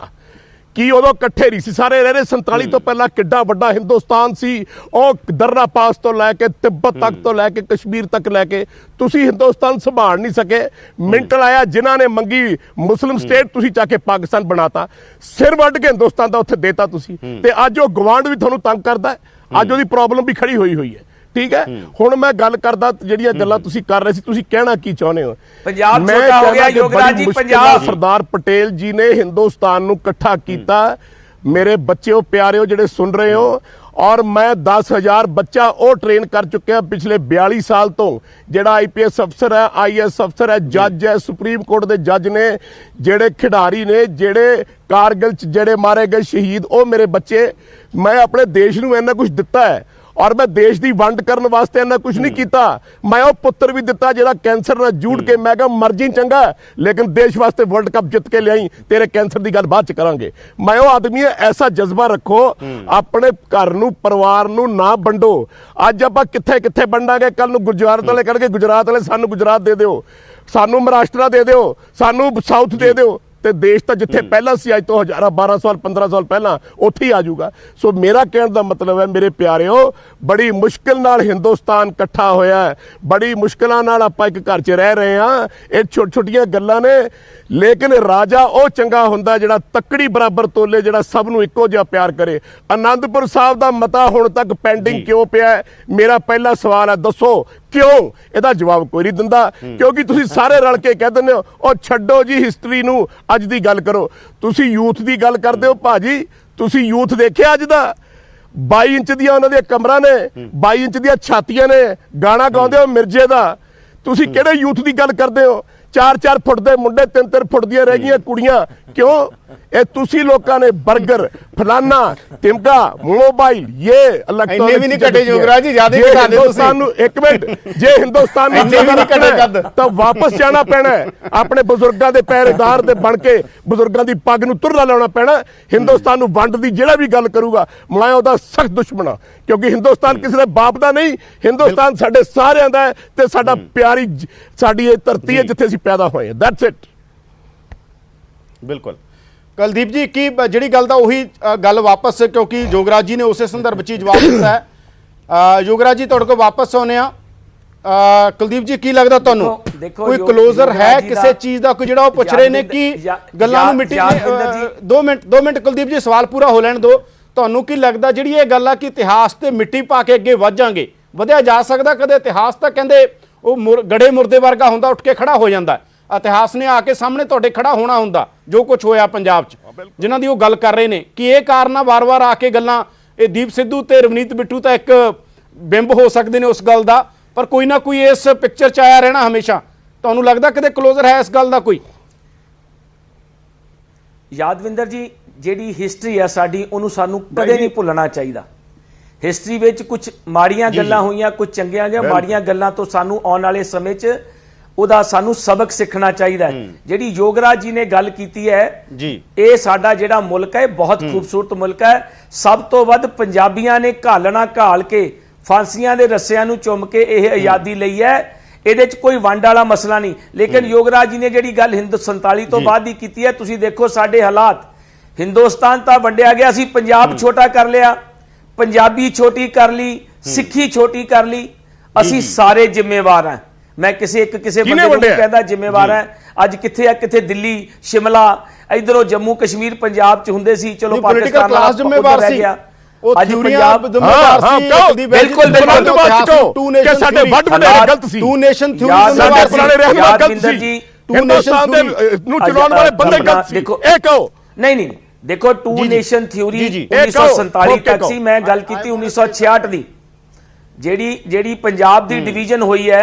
ਨਹੀਂ 47 ਵੇਲੇ ਵੀ ਤਾਂ ਲੈਂਦਾ ਪੰਜਾਬ ਚੜਦਾ, ਪੰਜਾਬ ਉਧਰ ਗੱਲ ਪਹਿਲਾਂ 47 ਦੀ ਕਰਦਾ, 66 ਦੀ ਗੱਲ ਗਿਆ ਨਾ। ਉਹਦੇ ਯੋਗਰਾਜ ਜੀ ਉਹ ਸਵਾਲ ਕਰ ਰਹੇ ਨੇ, ਯੋਗਰਾਜ ਜੀ ਉਹ ਸਵਾਲ ਕਰ ਰਹੇ ਨੇ। ਦੱਸੋ ਤੁਸੀਂ 3 ਹਿੱਸੇ 47 ਦੀ ਵੰਡ ਵੀ ਤਾਂ ਫਿਰ ਪੰਜਾਬ ਦਾ ਪਾਕਿਸਤਾਨ ਬਣਾਤਾ। ਜੀ 3 ਹਿੱਸੇ ਪੰਜਾਬ ਦੇ ਵੰਡੇ, ਜਿਹਦੇ ਵਿੱਚ ਕੋਈ ਦੋ ਰਾਮਾ ਹੀ ਨਹੀਂ ਹੈ। ਮੈਂ ਓਪਨਲੀ ਕਹਿਣਾ ਕਿ ਦੋਜ਼ ਵਰ ਦਾ ਪੋਲੀਟੀਕਲ ਡਿਸੀਜਨਸ। ਕਈ ਵਾਰੀ ਜਦੋਂ ਡਿਸੀਜਨ ਲਏ ਜਾਂਦੇ ਨੇ, ਮੈਂ ਇੱਕ ਬੇਨਤੀ ਕਰੂੰਗਾ ਯਾਦਵਿੰਦਰ ਜੀ, ਯੋਗਰਾਜ ਜੀ ਨੂੰ ਕਿਹਾ ਕਿ ਮੈਂ ਉਹਨਾਂ ਦੀ ਗੱਲ ਪੂਰੀ ਤਰ੍ਹਾਂ ਸੁਣੀ ਹੈ, ਮੇਰੀ ਗੱਲ ਸੁਣ ਕੇ ਆਨਸਰ ਯੋਗਰਾਜ ਜੀ ਗੱਲ ਪੂਰੀ ਕਰ ਦੇਣ ਦਿਓ ਇਹਨਾਂ ਨੂੰ। ਯੋਗਰਾਜ ਜੀ ਗੱਲ ਪੂਰੀ ਕਰ ਦੇਣ ਦਿਓ। ਜੀ ਯੋਗਰਾਜ ਜੀ, ਮੈਂ ਤੁਹਾਨੂੰ ਬੇਨਤੀ ਕਰਦਾ, ਮੈਂ ਤੁਹਾਡਾ ਬਹੁਤ ਸਤਿਕਾਰ ਕਰਦਾ, ਮੇਰੀ ਗੱਲ ਪੂਰੀ ਸੁਣ ਲਿਓ। ਗੱਲ ਮੈਂ ਉਹੀ ਕਹਿਣ ਲੱਗਿਆ ਜੋ ਤੁਸੀਂ ਕਹੀ ਹੈ। ਜਿੰਨਾ ਕੁ ਦੇਸ਼ ਪ੍ਰੇਮ ਤੁਹਾਡੇ 'ਚ ਆ, ਉਹਨਾਂ 'ਚ ਸਾਡੇ 'ਚ ਵੀ ਹੈ। ਜਿਹੜਾ 1947 ਵਾਲਾ ਮਸਲਾ, ਪੰਜਾਬ ਦੀ ਵੰਡ ਦਾ ਮਸਲਾ, 84 ਦਾ ਮਸਲਾ, ਉਸ ਤੋਂ ਬਾਅਦ ਅੱਤਵਾਦ ਆਇਆ, ਅਸੀਂ ਸਾਰੇ ਲੋਕ ਜ਼ਿੰਮੇਵਾਰ ਹਾਂ। ਜੇ ਆਪਾਂ ਕਿਸੇ ਇੱਕ ਬੰਦੇ ਨੂੰ ਜ਼ਿੰਮੇਵਾਰ ਨਹੀਂ ਕਹਿੰਦੇ, ਉਹਦੇ 'ਚ ਪੋਲੀਟੀਕਲ ਸਿਸਟਮ ਸਾਡਾ 100% ਇਨਵੋਲਡ ਹੈ। ਮੈਂ ਟੀਵੀ ਦੇ ਉੱਤੇ ਬੈਠ ਕੇ ਕਹਿਣਾ। ਜਿਹੜਾ ਤੁਹਾਡਾ ਦੂਜਾ, ਤੁਸੀਂ ਰਵਨੀਤ ਬਿੱਟੂ ਜੀ ਤੇ ਦੀਪ ਸਿੱਧੂ ਦੀ ਗੱਲ ਕੀਤੀ ਹੈ, ਵੈਰੀ ਗੁੱਡ। ਹਿਸਟਰੀ ਕਦੇ ਮਰਦੀ ਨਹੀਂ, ਨਾ ਹਿਸਟਰੀ ਤੇ ਪਰਦਾ ਪਾਉਣਾ ਚਾਹੀਦਾ। ਸਾਨੂੰ ਹਿਸਟਰੀ ਤੋਂ ਲੈਸਨ ਲੈਣਾ ਚਾਹੀਦਾ ਹੈ। ਹਿਸਟਰੀ ਦੀਆਂ ਜਿੰਨੀਆਂ ਚੰਗੀਆਂ ਗੱਲਾਂ ਉਹ ਸਾਨੂੰ ਅਡਾਪਟ ਅੱਗੇ ਫਰਦਰ ਕਰਨੀਆਂ ਚਾਹੀਦੀਆਂ, ਜਾਂ ਜੋ ਘਟਨਾਕ੍ਰਮ ਪਿੱਛੇ ਵਾਪਰ ਗਿਆ ਉਹਦੇ ਤੋਂ ਸਾਨੂੰ ਅੱਗੇ ਸਿੱਖਿਆ ਲੈਣੀ ਚਾਹੀਦੀ ਹੈ, ਤਾਂ ਅਸੀਂ ਆਪਣੀ ਸੁਸਾਇਟੀ ਨੂੰ ਵਧੀਆ ਸੇਧ ਦੇ ਸਕਦੇ ਹਾਂ। ਪੰਜਾਬ, ਹਿੰਦੁਸਤਾਨ ਇੱਕ ਹੈ। ਅਸੀਂ, ਮੈਂ ਯੋਗਰਾਜ ਦੀ ਗੱਲ ਨੂੰ ਅੱਗੇ ਵਧਾਉਣਾ, ਸਾਡਾ ਹਿੰਦੁਸਤਾਨ ਹੈ, ਅਸੀਂ ਇਹਦੇ ਮਿੱਟੀ 'ਚੋਂ ਪੈਦਾ ਹੋਏ ਹਾਂ, ਇਹਦੀ ਮਿੱਟੀ ਨੂੰ ਅਸੀਂ ਇੱਕ ਵੀ ਚੀਜ਼ ਦਾ ਕਿਸੇ ਤਰ੍ਹਾਂ ਦਾ ਕੋਈ ਖਤਰਾ ਨਹੀਂ ਹੋਣ ਦੇਵਾਂਗੇ। ਅਸੀਂ ਆਪਣੀਆਂ ਪਹਿਲਾਂ ਵੀ ਸਾਡੇ ਬਜ਼ੁਰਗਾਂ ਨੇ ਕੁਰਬਾਨੀਆਂ ਦਿੱਤੀਆਂ ਨੇ, ਹੁਣ ਵੀ ਅਸੀਂ ਕੁਰਬਾਨੀਆਂ ਦੇਾਂਗੇ। ਲੇਕਿਨ ਮੈਸੇਜ ਜਿਹੜਾ ਮੈਸੇਜ ਹੈ ਉਹ ਚਾਹੇ ਫਿਲਮਾਂ ਹੋਣ ਚਾਹੇ ਉਹ ਗਾਣੇ ਹੋਣ, ਉਹ ਸਾਡੇ ਯੰਗ ਮੁੰਡਿਆਂ ਵਾਸਤੇ ਵਧੀਆ ਮੈਸੇਜ ਆਣਾ ਚਾਹੀਦਾ। ਆ ਜਿਹੜੇ ਮੈਂ ਗਾਣਿਆਂ ਦਾ ਜ਼ਿਕਰ ਕੀਤਾ ਹੈ, ਇਹਦੇ ਨਾਲ ਸਾਡਾ ਯੂਥ ਖਰਾਬ ਹੋ ਰਿਹਾ। ਇਹੋ ਜਿਹੀਆਂ ਚੀਜ਼ਾਂ ਨਹੀਂ ਹੋਣੀਆਂ ਚਾਹੀਦੀਆਂ। ਕੁਲਦੀਪ ਜੀ ਇਹ ਡਿਬੇਟ ਦੀਪ ਜੀ ਇਸ ਘੰਟੇ ਦੀ ਡਿਬੇਟ ਤੁਹਾਨੂੰ ਵੀ ਪਤਾ ਦੀਪ ਜੀ, ਇਹ ਡਿਬੇਟ ਪਿਛਲੇ 3 ਦਹਾਕਿਆਂ ਦੀ ਚੱਲ ਰਹੀ ਹੈ। ਲਹਿਰ ਖਤਮ ਇਸ ਕਰਕੇ ਇਸ ਡਿਬੇਟ ਤਾਂ ਦੀਪ ਜੀ ਸਾਡੇ ਕੋਲ ਟਾਈਮ ਨਹੀਂ। ਤੁਹਾਡਾ ਬਹੁਤ ਧੰਨਵਾਦ, ਕਦੇ ਫੇਰ ਸਹੀ। ਦੀਪ ਜੀ ਤੁਹਾਡਾ ਬਹੁਤ ਧੰਨਵਾਦ, ਯੋਗਰਾਜ ਜੀ ਤੁਹਾਡਾ ਬਹੁਤ ਧੰਨਵਾਦ, ਕੁਲਦੀਪ ਜੀ ਤੁਹਾਡਾ ਬਹੁਤ ਧੰਨਵਾਦ। ਤਾਂ ਜਿਹੜੀ ਡਿਬੇਟ ਪਿਛਲੇ ਲੰਬੇ ਸਮੇਂ ਤੋਂ ਚੱਲ ਰਹੀ ਹੈ, 1995 ਤੋਂ ਬਾਅਦ ਲਗਾਤਾਰ ਇੱਕ ਚਰਚਾ ਰਹੀ ਹੈ ਇਹਨਾਂ ਸਾਰੇ ਮਸਲਿਆਂ ਦੇ ਉੱਤੇ। ਕੋਈ ਅੱਜ ਜਾਂ ਕੱਲ ਦਾ ਮਸਲਾ ਨਹੀਂਗਾ, ਲਗਾਤਾਰ ਇਹਨਾਂ ਸਾਰੇ ਮਸਲਿਆਂ ਦੇ ਉੱਤੇ ਚਰਚਾ ਰਹੀ ਹੈ। ਸਵਾਲ ਇਹ ਆ ਕਿ ਚੀਜ਼ਾਂ ਸਹੀ ਟਰੈਕ ਵੱਲ ਕਿਵੇਂ ਜਾਣ। ਡਾਇਲੌਗ ਨੂੰ ਲੋਕਤੰਤਰ ਸਭ ਤੋਂ ਵੱਡੀ ਗੱਲ ਮੰਨਿਆ ਜਾਂਦਾ ਹੈ ਕਿ ਡਾਇਲੌਗ ਹੀ ਸਭ ਤੋਂ ਇੰਪੋਰਟੈਂਟ ਹੁੰਦਾ ਹੈ। ਤਾਂ ਦੀਪ ਸਿੱਧੂ ਦਾ ਇੱਕ ਆਪਣਾ ਵਿਜ਼ਨ ਹੈ, ਰਵਨੀਤ ਬਿੱਟੂ ਦਾ ਇੱਕ ਆਪਣਾ, ਤੇ ਯੋਗਰਾਜ ਜੀ ਆਪਣੇ ਤਰੀਕੇ ਨਾਲ ਗੱਲਾਂ ਕਹਿ ਰਹੇ ਸੀ। ਸਵਾਲ ਇਹੀ ਹੈ ਕਿ ਚੀਜ਼ਾਂ ਹੱਲ ਵੱਲ ਨੂੰ ਵਧਣੀਆਂ ਚਾਹੀਦੀਆਂ ਨੇ। ਇੱਕ ਮੋਟੀ ਜਿਹੜੀ ਅਸਹਿਮਤੀ ਬਣੀ ਹੁੰਦੀ ਹੈ, ਉਹਦੇ ਚੋਂ ਇੱਕ ਸਾਂਝੀ ਸਹਿਮਤੀ ਚੀਜ਼ਾਂ ਬਾਰੇ ਬਣੇ ਤਾਂ ਲੋਕਤੰਤਰ ਬਿਹਤਰ ਹੁੰਦਾ। ਤੁਸੀਂ ਦੇਖ ਰਹੇ ਸੀ ਪ੍ਰਾਈਮ ਟਾਈਮ। ਅੱਗੇ ਦੇਖੋ ਦੇਸ਼ ਦੁਨੀਆ ਦੀਆਂ ਵੱਡੀਆਂ ਖਬਰਾਂ।